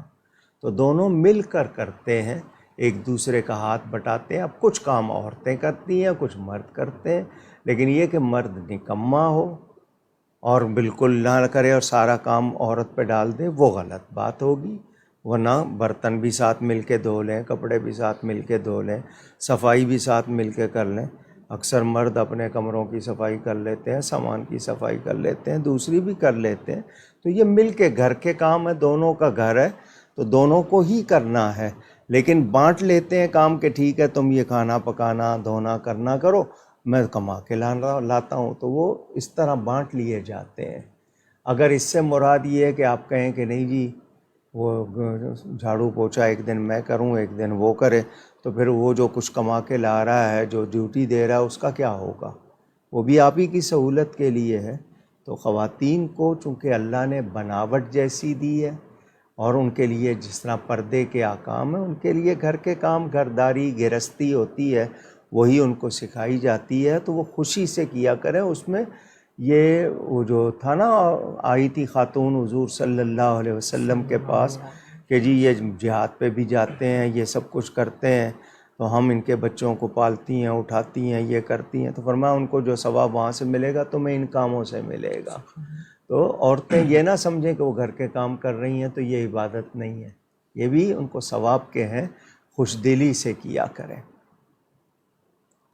مظہر اقبال صاحب کا سوال، نماز جمعہ میں بغیر کپڑے پریس کیے جانا کیا درست ہوگا یا مکروہ؟ استری پریس کرنا، آئرن کہتے ہیں آپ اس کو، یہ کب ایجاد ہوئی ہے؟ اس سے پہلے آج کل بجلی کی ہے، اس سے پہلے پانی والی تھی، گرم کوئلوں والی تھی۔ یہ جو کپڑوں کو آپ استری کرتے ہیں اور کلف لگاتے ہیں، مایا جس کو کہتے ہیں، اس کی وجہ سے آپ اپنے کپڑوں کے ذریعے ہوا اندر نہیں جانے دیتے۔ ہمارے ہاں یہ کہ کلف لگاؤ تو بہت اچھا ہے، اس کی وجہ سے ہوا نہیں، آپ بغیر کلف کے پہنے آپ کو کپڑے بہت ٹھنڈے لگیں گے۔ تو یہ آپ نے بنا لیا۔ اگر کپڑوں پہ کوئی بدنمائی ہے، یعنی ایسے ہیں کہ ان کپڑوں کے سامنے وہ کسی امیر آدمی یا کسی اور کے سامنے، آفیسر کے سامنے نہیں جاتا، تو اللہ کے سامنے کیوں جا رہا ہے؟ زینت کرے، صاف ستھرا ہو۔ اگر وہ اتنے کیا کہتے ہیں جن کو استری نہیں ہو، ان کپڑوں کو کیا کہیں گے؟ وہ کرشٹ کہلاتا ہے نا، ہیں کرشٹ جو کرش، ہمارے ہاں چوڑ موڑ کہتے ہیں یا کوئی ایسے لفظ کہتے ہیں، ہیں ہاں جی، سلوٹیں بہت بری طرح پڑی ہوئی ہیں۔ تو نماز تو ہو جائے گی، مگر یہ کہ آپ اچھا کر کے اس کا شوق ظاہر کریں گے تو ثواب زیادہ ہوگا۔ لیکن پاکیزہ ہوں، صاف، پھٹے ہوئے بھی ہیں اللہ تعالیٰ کے، اس میں بھی آپ کی نماز ہو جائے گی۔ لیکن یہ کہ آپ اپنا شوق ظاہر کریں، عمدگی ہو، اچھی ہو، اللہ نے نعمت دی ہے تو ظاہر بھی ہو، لیکن یہ کہ استری کا نماز سے میرا خیال کوئی تعلق نہیں، سوائے اس کے کہ بدنما لگ رہے ہیں کپڑے آپ کے جسم پہ، عجیب سے لگ رہے ہیں، تو وہ اچھی بات نہیں ہے۔ ریحانہ چودھری صاحبہ کا سوال، روم میں اگر تصویر لگی ہو تو نماز کا کیا حکم ہوگا؟ کیا روم میں؟ جی آپ کے سامنے نہ ہو، یعنی آپ کو نماز میں ویسے بھی تو نگاہ جو ہوتی ہے وہ سجدے کی جگہ پہ ہے، اگر سامنے آپ کے اس طرح لگی ہوئی ہے اور بالکل آپ کی نظر جا رہی ہے، وہ مناسب نہیں ہے۔ باقی یہ کہ نماز آپ پڑھ سکتے ہیں، صرف تصویریں آویزاں کرنا اچھی بات نہیں ہے، رحمت کے فرشتے نہیں آتے۔ لیکن آج کل میرا خیال آپ اگر تصویر نہیں لگائیں اور 50 چیزوں پہ تصویریں، بچوں کے کپڑوں پہ، آپ کے اپنے ٹی شرٹ پہ لوگوں کے جانوروں تک کی تصویریں بنی ہوئی ہیں، بچنا چاہیے۔ وجاہت رضوی صاحب کا سوال، کیا شوہر بیوی کو اس کے رشتہ داروں سے ملنے سے روک سکتا ہے؟ کوئی خاص وجہ ہو تو، ورنہ نہیں۔ کوئی خاص وجہ ہو اور وہ شرعی وجہ ہو، عقیدے کی وجہ ہو سکتی ہے، وہ لوگ بد کردار ہو، ان کی شہرت خراب ہو، ورنہ اس کو یعنی صلہ رحمی ہے، اس میں نہیں روک سکتا۔ کوئی خاص شرعی وجہ ہے، صرف یہ کہ اس کو پسند نہیں ہے تو وہ ناپسندیدگی کی وجہ شرعی ہو، اگر شرعی وجہ نہیں ہے تو پھر نہیں روکنا چاہیے۔ حسنین ملک صاحب کا سوال، کیا اگر شوہر SMS کے ذریعے بیوی کو طلاق بھیجے تو کیا طلاق واقع ہو وہ جائے گی؟ مان رہا ہے اسی کے فون سے آئی ہے، وہ خود اقرار کر رہا ہے کہ میں نے بھیجی ہے، اس کا فون استعمال کر کے کسی اور نے کی ہے، یہ بات واضح ہو۔ اگر وہ خود کہہ رہا ہے کہ نہیں میں نے ہی بھیجا ہے تو پھر اس کا اقرار کافی ہے۔ ماریہ اسلم صاحبہ کا سوال، داد دینے کی غرض سے تالیاں بجانے کا کیا شرعی حکم ہے؟ شرعی طور پر ہمارے ہاں منہ سے اچھے کلمے نکالے جاتے تھے، احسنتا، بہت اچھے ہو تم، بہت اچھا کیا تم نے، سبحان اللہ، کیا بات ہے، واہ کیا خوب۔ تو یہ تالیاں ہم نے غیروں سے لی ہیں، ناپسندیدہ۔ سید آفتاب عالم صاحب کا سوال، کیا بیوی اپنے شوہر کو نام لے کر بلا سکتی ہے؟ کوئی گناہ تو نہیں ہے، لیکن نام لینے کا انداز ایسا نہ ہو جیسے ملازم کو بلا رہی ہے، لہجہ ویسا نہ ہو، نام لے سکتی ہے لیکن ادب رہے، محبت رہے، پیار رہے، کوئی توہین والا انداز نہ ہو، نام لے سکتی ہے۔ اگلا سوال ثنا ندیم صاحبہ کا، اسٹونز کے اثرات کی کیا شرعی حیثیت ہے؟ میرے خیال ہر نشست میں یہ سوال آ رہا ہے، ہر بار آ رہا ہے۔ اللہ تعالیٰ کے بنائے ہوئے نگینے ہیں، ان میں تاثیر ہے، دواؤں میں بھی استعمال ہوتے ہیں، پہننے میں بھی ہوتے ہیں، مگر یہ سمجھنا کہ میں یہ نگینہ پہنوں گا تو میری تقدیر بدل جائے گی، یہ غلط۔ اللہ چاہے گا، ہر نگینے میں تاثیر اللہ نے رکھی ہے، اللہ کی ہر چیز میں تاثیر ہے، اچھی بری ہم تقدیر مانتے ہیں۔ تو نگینے اللہ نے بنائے ہیں، یاقوت، مرجان، موتی، قرآن میں یہ الفاظ آئے ہیں، تو یہ اللہ کے بنائے ہوئے ہیں، مگر یہ سمجھے کہ نہیں جی میں فلاں نگینہ پہن لوں گا اور دن بدل جائیں گے، تو اللہ چاہے گا تو اس کی نعمت سمجھ کر پہنے، شوق سے پہنے۔ عارج رضا صاحب کا سوال، کیا کوئی باپردہ خاتون گرمی کی وجہ سے چہرہ کھول سکتی ہے؟ جی اپنے گھر میں کھولے، محرموں کے سامنے کھولے، لیکن یہ کہ بازار میں اگر کھولتی ہے تو پھر وہ پردے کا حکم اس کو معلوم ہے۔ حکم ہی یہی ہے کہ جب آپ کی عورتیں باہر نکلیں تو گھونگھٹ کر لیا کریں، چادریں اوڑھیں اور چہرے پہ گھونگھٹ کر لیں، یعنی پورا چہرہ نمایاں نہ ہو۔ اب گرمی کی وجہ سے ماسک لگائے لوگوں نے، نہیں لگائے، اس میں گرمی کا احساس ہوا یا ماسک لگائے، بھلے گرمی لگ رہی ہے مگر ماسک لگانا ضروری ہے۔ تو کورونا کے ڈر سے لگا رہے ہو، اللہ کے ڈر سے تو نہیں کر رہے۔ تو وہ خواتین ڈینگی کی وجہ سے پورے کپڑے پہن لیے کہ مچھر نہ کاٹے، ورنہ سلیو لیس بھی تھیں، اور پھٹے ہوئے بھی تھے. آج کل پھٹا ہوا کپڑا پہننا، پہلے ہوتا تھا جی کہ وہ جو ہیں بھکاری، ان کے کپڑے پھٹے ہوئے ہیں. اب تو امیروں کے پھٹے ہوئے ہیں، بھکاری ہو گئے سارے. تو وہ چہرہ اس کو کہیں مجبوراً کھولنا پڑے اوروں کو میں، لیکن یہ کہ برے بازار میں کھولے گی، گرمی لگ رہی ہے تو وہ کسی کنارے پہ ہو جائے. وہ وہاں اگر ماسک لگانا لازمی ہوا تو وہ کیا کرے گی؟ اس پہ بھی جواب دے نا. عاطف جان صاحب کا سوال کہ کوئی ایسا ظالم شخص، کوئی ایسا شخص جو کہ ظالم ہو اور انتقال کر جائے تو کیا اس کی غیبت کرنا جائز ہوگا؟ ظلم اس کا جس حد تک ہو اور لوگوں کو بچانے کے لیے ضروری ہو تو ذکر کیا جاتا ہے، لیکن یہ کہ مرنے کے بعد اگر صرف وہی اس کی ایک برائی باقی اور اچھائیاں بھی تھیں تو یہی کہ جی اللہ اس کے گناہ معاف کرے، اس طرح کہہ کے لیکن ساتھ اس کی کوئی خوبی بھی ذکر کی جائے. صرف ایک برائی لیکن وہ شرعی طور پر اس حد تک چلا گیا ہو کہ ظلم اس کا اتنا بڑھ گیا ہو تو پھر اس لحاظ سے ہوتا ہے. جس طرح حجاج ابن یوسف کا ذکر کیا جاتا ہے کہ ظالم حکمران تھا مگر اس نے اچھے کام بھی کیے، اس کا یہ ذکر کیا جاتا ہے. اس کے زمانے میں قرآن کریم پر زیر زبریں لگیں تو اس سے یہ کام بھی لیا گیا، لیکن یہ کہ وہ چونکہ ظالم تھا ذکر کیا جاتا ہے ظالم کے حوالے سے. تو جو جس کا ظلم اس حد تک گیا ہو اس کے لیے یہ ذکر اس طرح کرنا کہ جی وہ بڑا ظالم تھا، اس حد تک تو ٹھیک ہے. مگر یہ کہ اس میں اگر کوئی اور خوبیاں اور ایمان والا تھا تو پھر یہی کہ جی اللہ معاف کرے اس کے لیے یہ کہا جائے گا. تنویر شیخ صاحب کا سوال، لیکن ایمانی بات آئے گی تو رعایت نہیں کی جائے گی، اس میں یہ یاد رکھیں. جی تنویر شیخ صاحب کا سوال کہ بعض لوگوں کی عادت ہوتی ہے کہ بغیر عذر کھڑے ہو کر کھانا پینا کرتے ہیں عادتاً، تو اس کے بارے میں کیا شرعی حکم ہے؟ اس کے بارے میں ہم یہی کہیں گے کہ جی یہ اچھی بات نہیں ہے.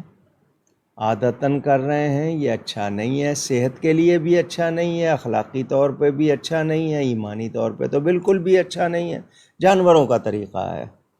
تو سنت یہی ہے. اس میں سنت جتنے طریقے ہیں نا وہ آپ کے جسمانی صحت کے لیے ہیں کہ ایک گھٹنا اٹھاؤ ایک بٹھاؤ، اگر نہیں اٹھا پاتا کرسی پہ بھی بیٹھ کے کھا لیتا تو منع نہیں ہے. لیکن یہ کہ ایک شخص عادت ہی ہے کہ نہیں جی میں نے بیٹھ کے کھانا ہی نہیں ہے، کھڑے ہو کے کھانا ہے، تو یا تو وہ نافرمانی کی وجہ سے کر رہا ہے تو پھر تو بہت شدید بات ہو جائے گی، اور اگر ویسے کر رہا ہے تو گناہ گار ہے. اور پھر اس کے اثرات ہوتے ہیں. اب پانی بیٹھ کے پینا چاہیے، آپ کھڑے ہو کے پی لیں گے تو پی سکتے ہیں، مگر یہ کہ اس سے گردوں کو کیا نقصان ہوتا ہے. اس کے علاوہ اور وہ ساری آج غیر مسلم بھی مان رہے ہیں کہ پانی بھی بیٹھ کے پینا چاہیے، وہ کہہ رہے ہیں، ڈاکٹرز بھی کہہ رہے ہیں. تو شریعت کے ہر حکم میں آپ کی صحت اور ہر چیز کا خیال رکھا گیا ہے. جو نہیں کرتا ہے، اور میں نے کہا نا اگر نافرمانی کے اس میں جا رہا ہے کہ نہیں جی میں تو کروں گا، حکم ہو اپنی جگہ معاذ اللہ، تو پھر تو بہت شدید بات ہے، اور ویسے کر رہا ہے تو گناہ گار ہے.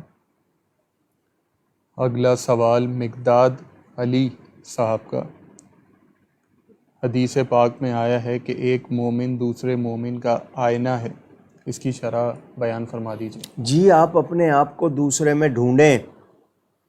مثال کے طور پر میں چاہتا ہوں میری بیٹی کو بہت اچھا نوجوان رشتہ جو ملے اچھا، تو آپ اپنے آپ کو بھی تو سامنے رکھیں کہ آپ جس کو ملے ہیں آپ کیسے ہیں. تو یہ دوسرے میں اپنے آپ کو دیکھنا کہ مجھ میں جو برائیاں ہیں اس میں تو نہیں ہیں، مجھ میں جو خوبیاں ہیں اس میں بھی ہیں، تو اس لحاظ سے ہے. اور پھر یہ کہ ایمان والا جو ہوتا ہے نا اس کو اچھا ہونا چاہیے. تو آپ اس میں یہی دیکھیں گے کہ یہ ایمان والا ہے تو یہ سچ بھی بولے گا، یہ جو دھوکہ نہیں دے گا، یہ نہیں کرے گا. اس لحاظ سے ہم اپنے آپ کو دوسرے میں دیکھیں. یعنی میں ایسا ہوں کہ میرے پیچھے بھی دوسرا ذکر اچھا کرے، تو صرف میرے سامنے تو ہو گیا جی ٹھیک ہے، بعد میں کہے اوہو، وہ والی بات نہ ہو. عبد الرسول قادری صاحب کا سوال کہ ایڈاپٹڈ چائلڈ کا کیا حکم ہوگا؟ جی لے پالک ایسا ہو کہ اس سے محرم نامحرم والی کنڈیشن نہ ہو. یعنی آپ نے اپنی بہن کا بچہ لے لیا، بھائی کا لے لیا، بیوی کی اسی طرح اس نے اپنے بھائی کا لے لیا، محرم کا مسئلہ نہ آئے کیونکہ لڑکی لی تو اس شخص کے لیے، لڑکا لیا تو اس کی بیوی کے لیے ایک ہی ہے، ورنہ دودھ پلا دیا جائے تو رضاعت کا رشتہ ہو جاتا ہے۔ باقی کسی کو پالنا، اس کا خرچہ اٹھانا، اس کے لیے تعاون کرنا وہ، لیکن یہ کہ غیر محرم ہوگا تو صرف اڈاپٹ کرنے سے وہ حکم ختم نہیں ہوگا۔ زنیر شاہد صاحب کا سوال، مرد پر چاندی کی انگوٹھی کا کیا شرعی حکم ہے؟ شرعی حکم یہ کہ چاندی کی انگوٹھی پہننا چاہتا ہے پہن لے، نہیں پہننا چاہتا نہ پہنے، بہت زیادہ وزنی نہ ہو۔ 4.5 ماشے بتائی گئی ہے، اگر تھوڑا بہت زیادہ ہو جائے گا تو یہ نہیں ہے کہ وہ حرام ہو جائے گی، لیکن نگینہ جتنا مرضی بڑا لگا لے، سنبھالے اس کو، پہن سکتا، مگر ایک ہاتھ میں ایک ہے یا دوسرے ہاتھ میں بھی ایک ہے تو چلو، اگر اس نے، لیکن بعض ہوتا ہے کہ ایک ایک انگلی میں 3 پہنی ہوئی ہیں، وہ نہیں ہے گنجائش۔ عاصمہ شیخ صاحبہ کا سوال، دوران نماز عورت کے کچھ بال کھلے رہ جائیں تو نماز کا کیا حکم ہوگا؟ پردے میں تھی، کوئی دیکھنے والا نہیں تھا تو تب بھی ہو گیا، لیکن کرنا نہیں چاہیے تھا۔ اپنے تنہا تھی کمرے میں، کوئی دیکھنے والا نہیں تھا اور بے دھیانی میں رہ گئے تو اور بات ہے، لیکن اس نے احتیاط نہیں کی تو غلط کیا۔ جویریہ سید صاحبہ کا سوال، نماز جنت کے شوق میں پڑھنی چاہیے یا پھر جہنم کے ڈر سے؟ اللہ تعالیٰ کے حکم سے پڑھنی چاہیے، اللہ کی رضا کے لیے، وہ راضی ہوگا جنت دے گا، ناراض ہوگا تو جہنم میں ڈال دے گا۔ وہ حضرت رابعہ بصری کا قول ہے نا اس میں، وہ پانی اور آگ، ایک ہاتھ میں آگ ایک ہاتھ میں پانی، دوڑی بھی جا رہی تھی، کسی نے کہا اماں جی یہ کیا بات ہے، آگ پانی دونوں ساتھ؟ فرمایا جنت کو آگ لگانی ہے، دوزخ کو بجھانا ہے، اس لیے پانی ہے، اس لیے آگ ہے۔ کہا جی ہم یعنی روز صبح و شام دوزخ کے ڈر سے جناب گناہ سے بچ رہے ہیں، جنت کے شوق میں پڑھ رہے ہیں، اور آپ دونوں کو ہی ختم کر رہی ہیں۔ کہ میں اسی لیے ختم کر رہی ہوں کہ کوئی نماز پڑھتا ہے جنت میں جانے کے لیے، کوئی پڑھتا ہے جہنم سے بچنے کے لیے۔ میں چاہتی ہوں دونوں کو ختم کر دوں تاکہ جو کریں اللہ کے لیے کریں۔ ان کا مقصد سمجھانا تھا، لازمی بات ہے، نہ وہ جنت کو آگ لگا سکتی ہے نہ دوزخ کو بجھا سکتی ہے، سمجھانے کے لیے۔ تو ہمیں اللہ کے لیے کرنا ہے، جو بھی کام ہو اللہ کے لیے، اللہ راضی ہوگا جنت دے گا، لیکن جنت کا شوق ہونا، لالچ ہونا بری بات نہیں ہے، ثواب کا لالچ ہونا بری بات نہیں، لیکن کریں کام اللہ کے لیے۔ زین علی صاحب کا سوال، کیا شعر ہے علامہ اقبال کا، سوداگری نہیں یہ عبادت خدا کی ہے، اے ناسمجھ جزا کی تمنا بھی چھوڑ دے۔ وہ مجھے یاد آیا اس لیے سنا دیا جی۔ زین علی صاحب کا سوال کہ برتھ ڈے کی سیلیبریشن اور نیو ایئر کی سیلیبریشن، اس کے متعلق کیا شرعی احکامات ہیں؟ جی برتھ ڈے آپ اپنا منائیں مگر غیروں کے طریقے پہ نہ منائیں، نیا سال بھی آپ منائیں مگر غیروں کے طریقے پر نہ منائیں۔ حضور صلی اللہ علیہ وسلم اپنے برتھ ڈے پہ روزہ رکھتے تھے، آپ کو برتھ ڈے کا ہے اس دن آپ صدقہ کریں، زیادہ نیکی کر لیں، روزہ رکھ لیں، نہیں تو یہ کہ کوئی خیرات کر دیں، آپ نے رشتہ داروں کو جمع کیا ان کو کھانا کھلا دیں۔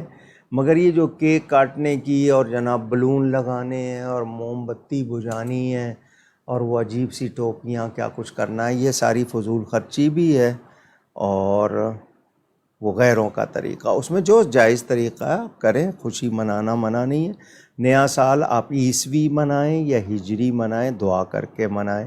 مثلاً رات کے 12 بجے آپ کا دن شروع ہوا ہے، وہ لوگ شرابیں پیتے ہیں، ہلڑ بازی، آپ فائرنگ، آپ اس وقت 2 رکعت نماز نفل پڑھ لیں، آپ قرآن کی تلاوت کر لیں، آپ اس وقت کچھ نیکی کر لیں، دعا کر لیں، غیروں کے طریقے پہ نہ کریں، باقی آپ منائیں۔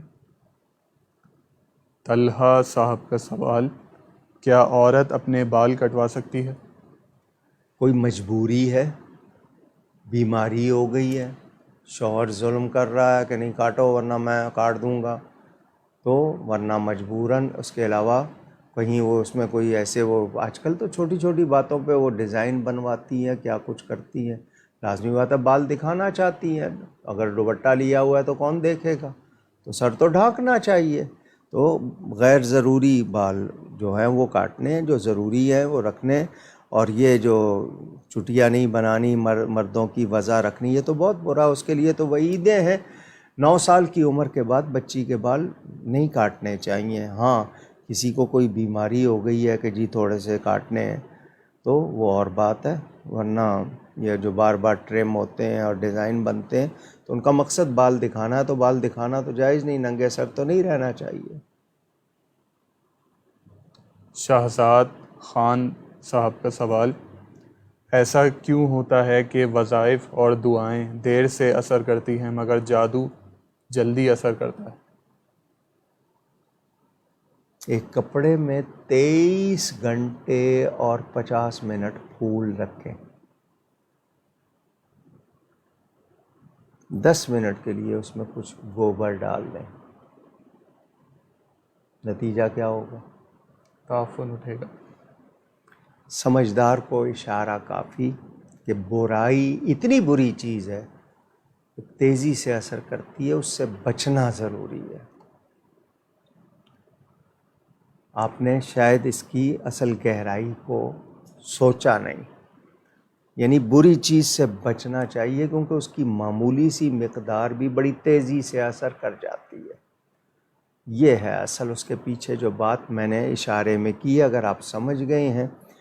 باقی یہ ہے کہ جی نیکی اثر کرتی ہے، یعنی یہ نیکیاں ہی اثر کر رہی ہیں تو بچے ہوئے ہیں۔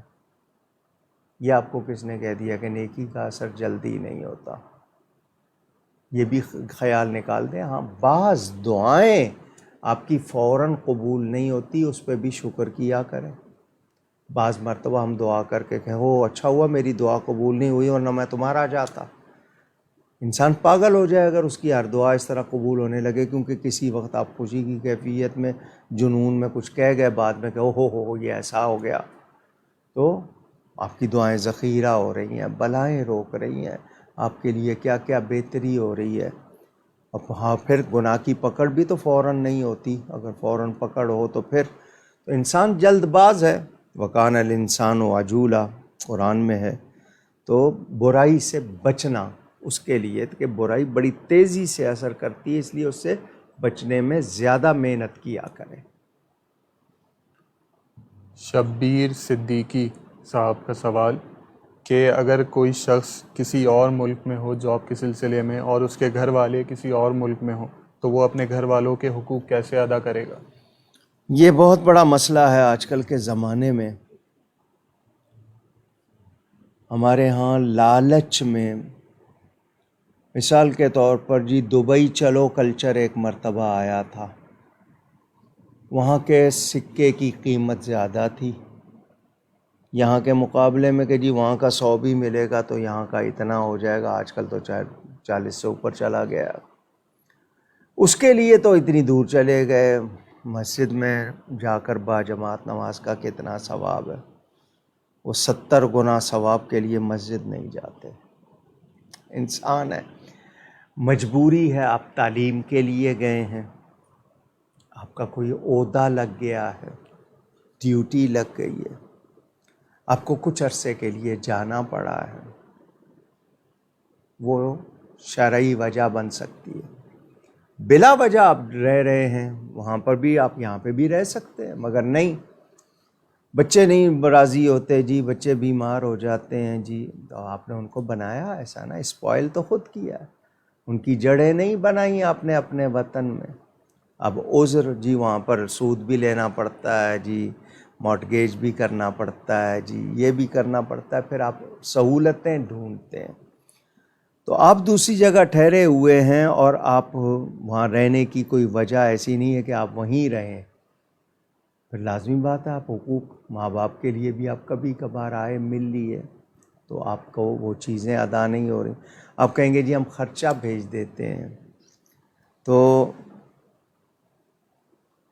آپ اپنے دل میں اگر مطمئن ہیں، آپ بہتر سمجھتے ہیں، مجبوری ہے، کوئی ڈیوٹی ہے، کوئی کام ہے، ضرور رہیں، ورنہ وہاں سے وقت پورا کر کے اپنے وطن آئیے، وطن کو بھی فائدہ پہنچائیے، گھر والوں کو بھی فائدہ پہنچائیے۔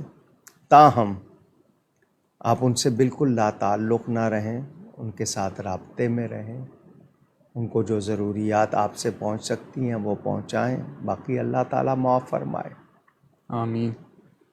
حیدرآباد سے ہیرا صاحبہ کا سوال کہ جو عورت جنت میں جائے گی تو کیا اس کو دنیا والا شوہر ہی ملے گا، یا اگر دنیا والے شوہر کے ساتھ نہ رہنا چاہے تو جس کے ساتھ وہ چاہے گی کیا اللہ تعالیٰ اس کے ساتھ اس عورت کا نکاح کروا دے گا؟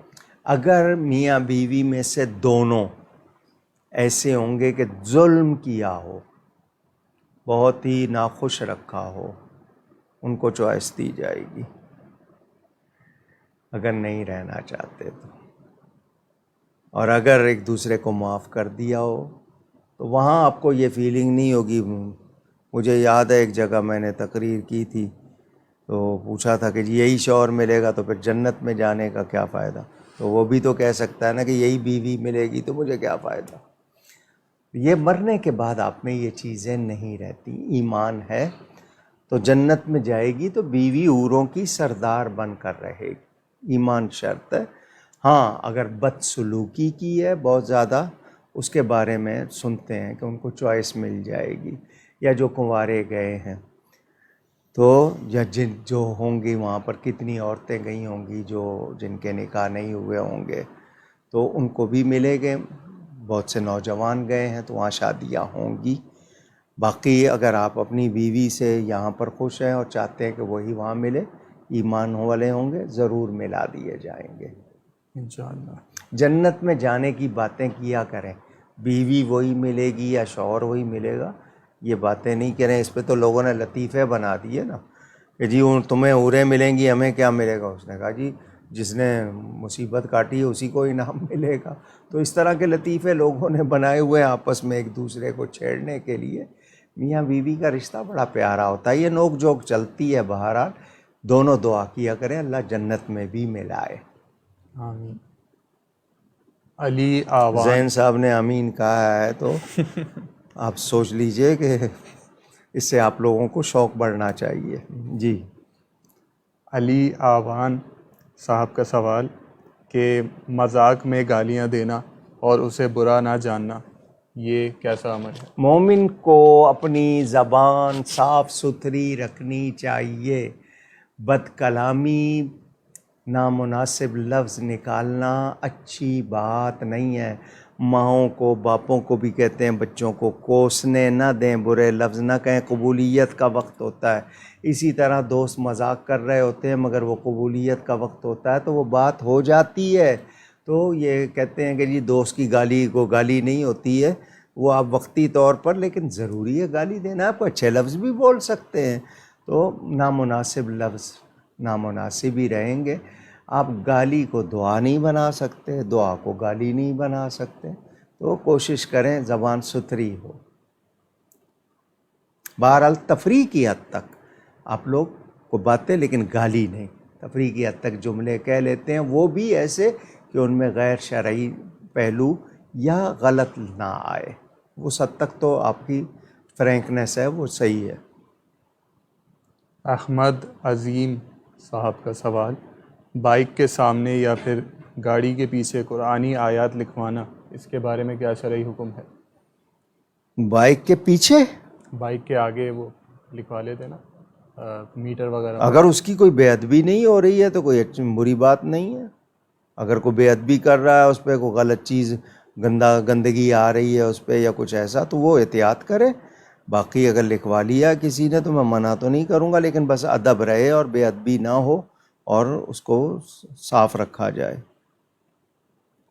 یہ جو کھمبوں پہ بھی لکھ دیتے ہیں اللہ تعالیٰ کے نام، درود شریف وغیرہ، یہ یاد دہانی کے لیے ہوتے ہیں لوگوں کو غافل۔ اگر آپ تصویر لگائی ہے کسی نامحرم کی، اشتہار لگایا ہے، اس پہ آپ اعتراض نہیں کرتے، تو نام جو لکھے ہوتے ہیں وہ آپ کو اس بہانے پڑھنے کا موقع مل جاتا ہے، آپ کی زبان پر وہ کلمہ جاری ہو جاتا ہے۔ مثلا ماشاء اللہ لکھا ہے، آپ پڑھ لیں گے، آپ کو ثواب ہوگا۔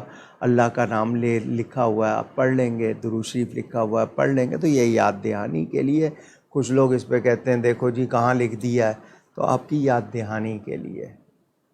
غلط چیز سے تو بہتر ہے نا، اب ادب کرنا آپ کا کام۔ سعید خان صاحب کا سوال کہ بالٹی میں ہاتھ ڈبو کر وضو کرنا یہ کیسا ہے؟ جو پانی ہے نا اس میں اگر آپ نے سوکھا ہاتھ ڈالا ہے تو آپ نے اس پانی کو مستعمل کر دیا. مستعمل کا مطلب استعمال ہو گیا. تو آپ پہلے ہاتھ گیلا کر کے اس میں ڈالیں، اور اگر وہ پانی آپ نکال رہے ہیں اور آپ کا ہاتھ صاف ہے تو ہو جائے گا. لیکن وہ باقی جو استعمال شدہ ہے وہ اس میں دوبارہ نہیں ڈالیں گے آپ بالٹی میں. سمجھ گئے میری بات کو؟ اتنا بات اگر سمجھ آ گئی ہے تو. اگلا سوال فیض انصاری صاحب کا، قاتل کو اگر دنیا میں سزا مل جائے تو آخرت میں اسے سزا نہ ملے گی اور وہ بخش دیا جائے گا، کیا یہ بات درست ہے؟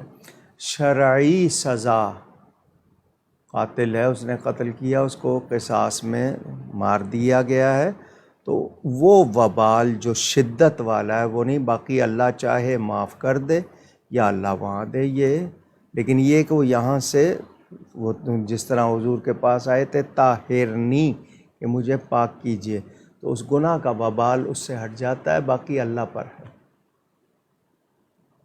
ہارون وحید صاحب کا سوال کہ شادی کے لیے جمع کیے گئے پیسوں پر کیا حج واجب ہوگا؟ پیسے آپ کی ملکیت ہے نا، آپ صاحب نصاب ہیں، استطاعت رکھتے ہیں. بچی اگر جوان ہے تو پہلے اس کی شادی کریں پھر حج کریں جیسا حکم ہے. لیکن آپ نے پیسے جمع کیے ہوئے ہیں اور آپ جانا چاہتے ہیں، اور پیسے اتنے چھوڑ کے بھی جائیں کہ گھر والے اتنا عرصہ گزارا کر سکیں تو آپ حج کر سکتے ہیں. لیکن آپ چاہتے ہیں کہ پہلے بچی کی شادی ہو جائے، بچے کی نہیں، بچی کی شادی ہو جائے پھر میں جاؤں گا، تو آپ اس کی شادی کریں. اس میں صرف سنبھال کے پیسے ہی نہیں رکھیں، شادی کریں نا. اس میں دیر کیوں کر رہے ہیں؟ تو شادی کریں، اگر اس کے باوجود بچتے ہیں تو چلے جائیں. لیکن جوان بچی ہے اس کی شادی پہلے کریں. حج کے لیے بھی جلدی کرنی چاہیے. اگر آپ کے پاس اتنی وسعت ہے، آپ کہتے ہیں آ کے پھر جمع کر کے کر لیں گے. ہمارے ہاں شادی مہنگی کیوں ہے؟ اس کا علاج کریں نا، تاکہ یہ مسئلہ ہی نہ پوچھنا پڑے. شادی اتنی مہنگی کیوں ہے؟ آپ یہ غلط رسم و رواج ختم کریں. شادی تو بہت آسان چیز ہے اسلام میں، ہم نے یہ مہنگی کی ہوئی ہے. اگلا سوال محمد شفیع صاحب کا، کالر والی قمیض پہن کر نماز کا کیا شرعی حکم ہوگا؟ کالر یہ جو شرٹ میں ہوتا ہے آپ کی، یہ ناپسندیدہ ہے، غیروں کا ہے نا طریقہ. اس کی جگہ آپ وہ شیروانی یا کچھ لوگ چائنیز بھی کہنے لگ گئے ہیں اس کو. تو وہ جو کالر ہے وہ غیروں کا طریقہ ہے، مناسب نہیں ہے، اس سے بچیں تو بہتر ہے. ساجدہ شیخ صاحبہ کا سوال کہ عورت کی آواز کا بھی پردہ ہے، اس سے کیا مراد ہے؟ غیر ضروری بات کرنا دوسرا تاکہ للچائے. اس کی آواز جو ہے وہ بات کرتے ہوئے، اگر ایک تو ہوتا ہے نا کہ شرعی مسئلہ بیان کر رہی ہے کوئی اور کسی کو چلی گئی وہ اور بات ہے، لیکن آواز اب آپ تو باقاعدہ گلوکاری کریں تو پھر اس کا مسئلہ کیا ہوگا؟ خواتین گلوکار آپ کے ہاں، آپ تو کہتے ہیں جی ہمارے اسٹار ہیں اور ان کو بڑے بڑے القاب دیتے ہیں. تو اصل مسئلہ یہ ہے کہ آواز سن کے للچائے گا کوئی، دیکھنا چاہے گا، پھر آگے بات بڑھتی ہے. اس حوالے سے اس کو، عورت کو بہت زیادہ پاکیزگی اور حفاظت دی گئی ہے اسلام میں. تو وہ جو بھی ایسی چیزیں ہیں جس سے اس کی پاکیزگی میں یا حفاظت میں نقص آتا ہے تو اس چیز سے عورت کو بچایا گیا ہے. عورت یہ سمجھے کہ اس میں میری حفاظت ہے، اس میں میری عزت ہے. یہ آج کا آخری سوال. انشاءاللہ جو سوالات رہ جائیں گے وہ اگلی نشست میں ابتدا میں لے لیے جائیں گے. آپ اپنے سوالات اسی لائیو اسٹریم کے کامنٹ سیکشن میں لکھ سکتے ہیں. اگر لائیو اسٹریم ختم بھی ہو جائے تب بھی اگلی نشست سے پہلے آپ لکھ دیجئے، سوال شامل کر لیا جائے گا، یا پیج ان باکس یا واٹس ایپ کے تھرو بھی آپ سوال بھیج سکتے ہیں. اگلی نشست سے پہلے انشاءاللہ سوال شامل کر لیے جائیں گے. شہباز قریشی صاحب کا سوال کہ ایک شخص کو میں نے سنا کہ وہ ایک سے زیادہ نکاح کے رد میں دلائل دیتے ہوئے اس نے یہ کہا کہ دیکھو نبی پاک صلی اللہ علیہ وسلم نے حضرت علی رضی اللہ تعالی عنہ کو بھی دوسری شادی پر منع کیا تھا اور ناراض بھی ہوئے تھے؟ رہنمائی فرما دیجیے۔ جس نے بھی یہ سوال کیا ناسمجھ ہے وہ۔ حضرت علی کرم اللہ تعالی وجہ الکریم کو جس نکاح سے منع کیا تھا حضور صلی اللہ علیہ وسلم نے، وہ کس کی بیٹی تھی؟ کس کی بیٹی سے نکاح کرنے سے منع کیا تھا؟ اور سیدہ کے حوالے سے، چونکہ آپ کی شہزادی ہیں، جو سوال کرنے والے ہیں، میں یہ بات کروں تو پھر آپ کو کیسا لگے گا؟ کیونکہ حضرت سیدہ کی ناراضی کو حضور نے اپنی ناراضی اور اپنی ناراضی کو اللہ کی ناراضی فرمایا۔ کیا کہیں گے آپ اس پر؟ حضرت علی کیا حضور کو ناراض کر رہے تھے، اللہ کو ناراض کر رہے تھے؟ کیونکہ اس پر بھی آپ کو سوچنا ہوگا۔ تو وہ ایک خاص مسئلہ تھا کہ کس کی بیٹی سے شادی کر رہے تھے حضرت علی، اس پر منع کیا تھا۔ حضور صلی اللہ علیہ وسلم کے سامنے صحابہ کی ایک سے زائد بیویاں نہیں تھیں کیا؟ حضرت علی نے حضرت سیدہ کے بعد 9 نکاح اور نہیں کیے تھے کیا؟ 9 بیویاں حضرت سیدہ کے بعد؟ پوچھنا چاہتا ہوں، حضرت سیدنا امام حسن کے کتنے نکاح، حضرت سیدنا امام حسین کے کتنے نکاح؟ یہ آپ کو کس نے کہہ دیا کہ جی ایک سے زائد شادی؟ ہاں، شرط کے ساتھ ہے، فَإِنْ خِفْتُمْ أَلَّا تَعْدِلُوا، اگر تمہیں یہ ڈر ہے کہ تم عدل نہیں کر سکو گے تو پھر ایک، ورنہ حکم ہے مثنا و ثلاثا و رباع، فَانْكِحُوا، قرآن میں ہے، فَانْكِحُوا، اور نکاح کرو جو تمہیں پسند آئیں، اچھی لگیں عورتیں، 2 3 4 قرآن کے الفاظ ہیں، اور آپ اس کا رد کر رہے ہیں۔ ذرا سوچئے گا، قرآن میں اجازت اور آپ کہیں کہ نہیں۔ ہاں، قرآن نے اجازت دی ہے مگر عدل کے ساتھ، محبت میں عدل نہیں ہوگا، باقی معاملات میں عدل کرنا ہوگا۔ تو ایک سے زیادہ نکاح شرعاً منع نہیں ہے، لیکن یہ کہ صرف نکاح زیادہ کر رہے ہیں اور عدل نہیں کر رہے تو آپ پر وبال رہے گا۔ اور یہ مثال دینا حضرت علی والی، یہ آپ نے غلط مثال دی ہے۔ وہ ایک خاص وجہ تھی کیونکہ وہ دشمن رسول کی بیٹی تھی جس سے وہ نکاح کرنا چاہ رہے تھے، تو حضور نے فرما دیا اگر کرنا چاہتے ہیں تو میری بیٹی سے الگ ہو جائیں، یعنی میری بیٹی کو چھوڑ دیں۔ تو حضرت علی پھر اس چیز سے رک گئے تھے۔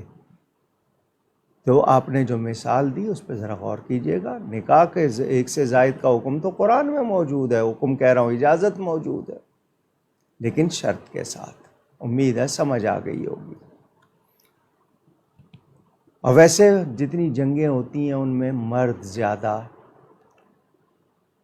چلے جاتے ہیں، عورتیں ہیں زیادہ، اور حدیث میں موجود ہے قرب قیامت میں ایک آدمی کتنی عورتوں کی کفالت کرے گا؟ تو زیادہ نکاح نہیں کریں گے تو پھر آپ کیا گناہ کو اجازت دینا چاہ رہے ہیں؟ ذرا سوچئے گا۔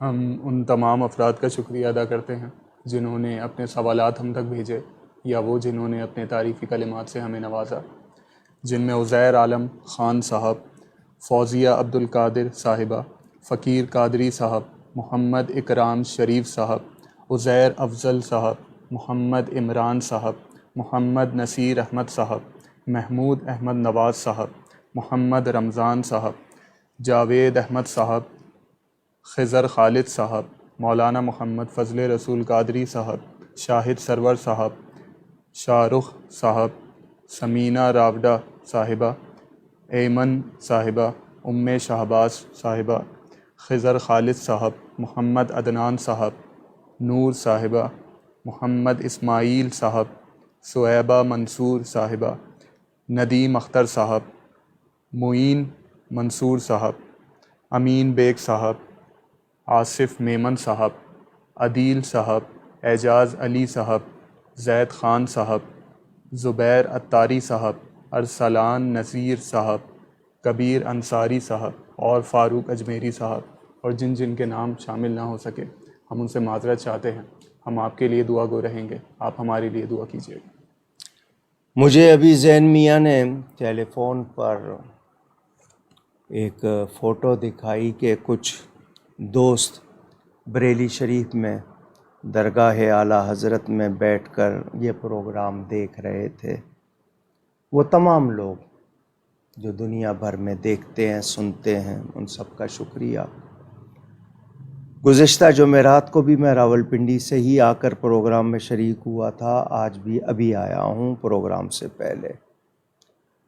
دنیا بھر سے بہت سے لوگوں نے تعزیت کی میری بڑی بہن کی وفات پر۔ 10 دن ہو گئے ان کو، اللہ تعالی ان کی مغفرت فرمائے آمین۔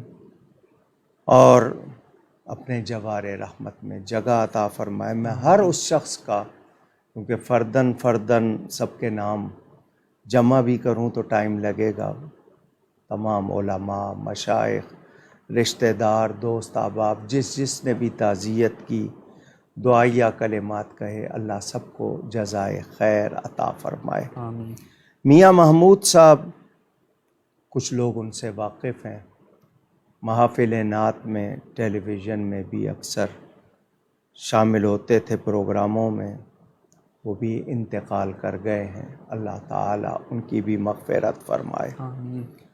اعلان کیا تھا 2-3 ہفتے مسلسل میرے والد گرامی رحمۃ اللہ علیہ کے حوالے سے، ایک P H D Karachi university سے شیخ عقیل احمد صاحب نے ان پر کی۔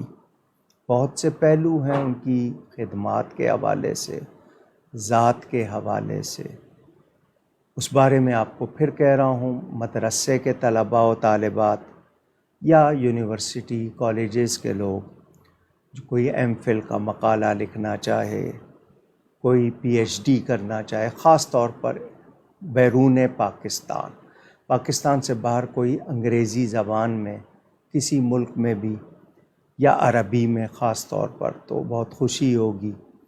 اور یہاں پر بھی کوئی ان کی کتاب کے حوالے سے اور کسی اور یعنی جو ان کی شخصیت کا پہلو خطابت کے حوالے سے کوئی اس پہ تجزیہ کرنا چاہتے ہیں کہ لوگوں تک ان کی خدمات اور اس کی تفصیلات آئیں۔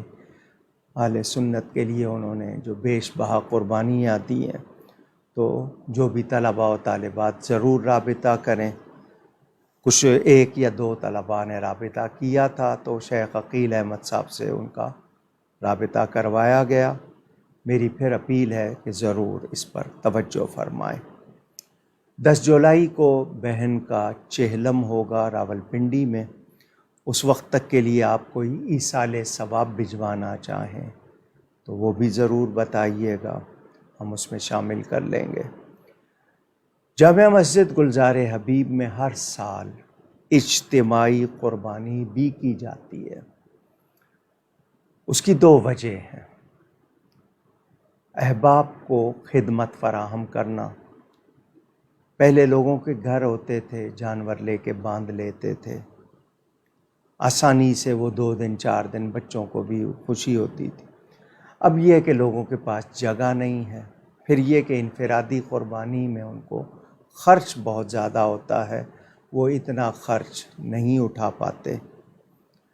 مسجد کو کچھ فائدہ ہو جاتا ہے، مدرسے کو فائدہ ہو جاتا ہے، کھالوں سے کچھ رقم مل جاتی تھی، اب کھالیں بالکل برائے نام، یعنی یہ کہ ان کی کوئی قیمت نہیں رہی۔ گائے کی کھال کی قیمت 5-5 ہزار روپے تک تھی، 6 ہزار روپے تک تھی، اب 300 روپے بھی مشکل سے ملتی ہے۔ تو پہلے یہ تھا کہ کھالیں مل جاتی تھیں، کچھ مسجد مدرسے کو آسانی ہوتی تھی۔ تاہم اس سال بھی اجتماعی قربانی کا ناغہ نہیں کیا جا رہا، اجتماعی قربانی کمبائنڈ قربانی کی جا رہی ہے۔ تو تمام وہ دوست احباب جو حصہ لینا چاہیں، اس کا پوسٹر آپ کو پیجز پہ لگا ہوگا، یہاں بھی شاید اس کا پوسٹر آپ کو دکھا دیا جائے گا، ٹیلی فون نمبر بھی ہیں۔ 14,000 روپے پاکستانی ایک حصہ۔ گوشت کی نیت سے قربانی نہیں ہوتی، مگر ہم اچھے جانور کرتے ہیں کہ ہر حصے میں کم از کم 15 کلو گوشت آ جائے۔ تو جو لوگ حصہ لینا چاہیں وہ بکنگ میں شامل ہو سکتے ہیں، یہ اعلان بھی کرنا تھا۔ اس کے علاوہ آپ نے دیکھا ہماری قومی اسمبلی میں کیا کچھ ہلڑ بازی ہوئی، دوسری خبریں بھی آتی ہیں، افسوس ہوتا ہے اسلامی جمہوریہ پاکستان میں یہ لوگ دین، ایمان، غیرت، اخلاق، قانون سب سے آزاد ہیں، بلکہ کورونا سے بھی آزاد ہیں۔ دوسروں کے لیے تو سماجی فاصلہ اور ہلڑ بازی میں جو کچھ دکھایا گیا، کیا یہ قانون بنائیں گے ہمارے؟ یہ ہمارے ہوں گے نمائندے؟ یہ اسٹار کہلائیں گے؟ بہت افسوس کی بات۔ اللہ تعالی اہل سنت و جماعت کو اور ہر سچے مسلمان کو غیرت ایمانی عطا فرمائے۔ فلسطین کے مجاہدوں کے لیے اور وہاں کے مظلوموں کے لیے بھی دعا کریں، کشمیر کے لیے اللہ تعالی ہم سب کے حق میں خیر فرمائے۔ گفتگو میں مجھ سے کہیں کوئی غلطی ہوئی ہو، اللہ تعالی اور اس کے رسول صلی اللہ علیہ وسلم کی بارگاہ میں توبہ کرتا ہوں۔ ان تمام کارکنان کا، میڈیا ٹیم کا، آپ سب کا بہت شکریہ۔ والسلام علیکم ورحمۃ اللہ وبرکاتہ۔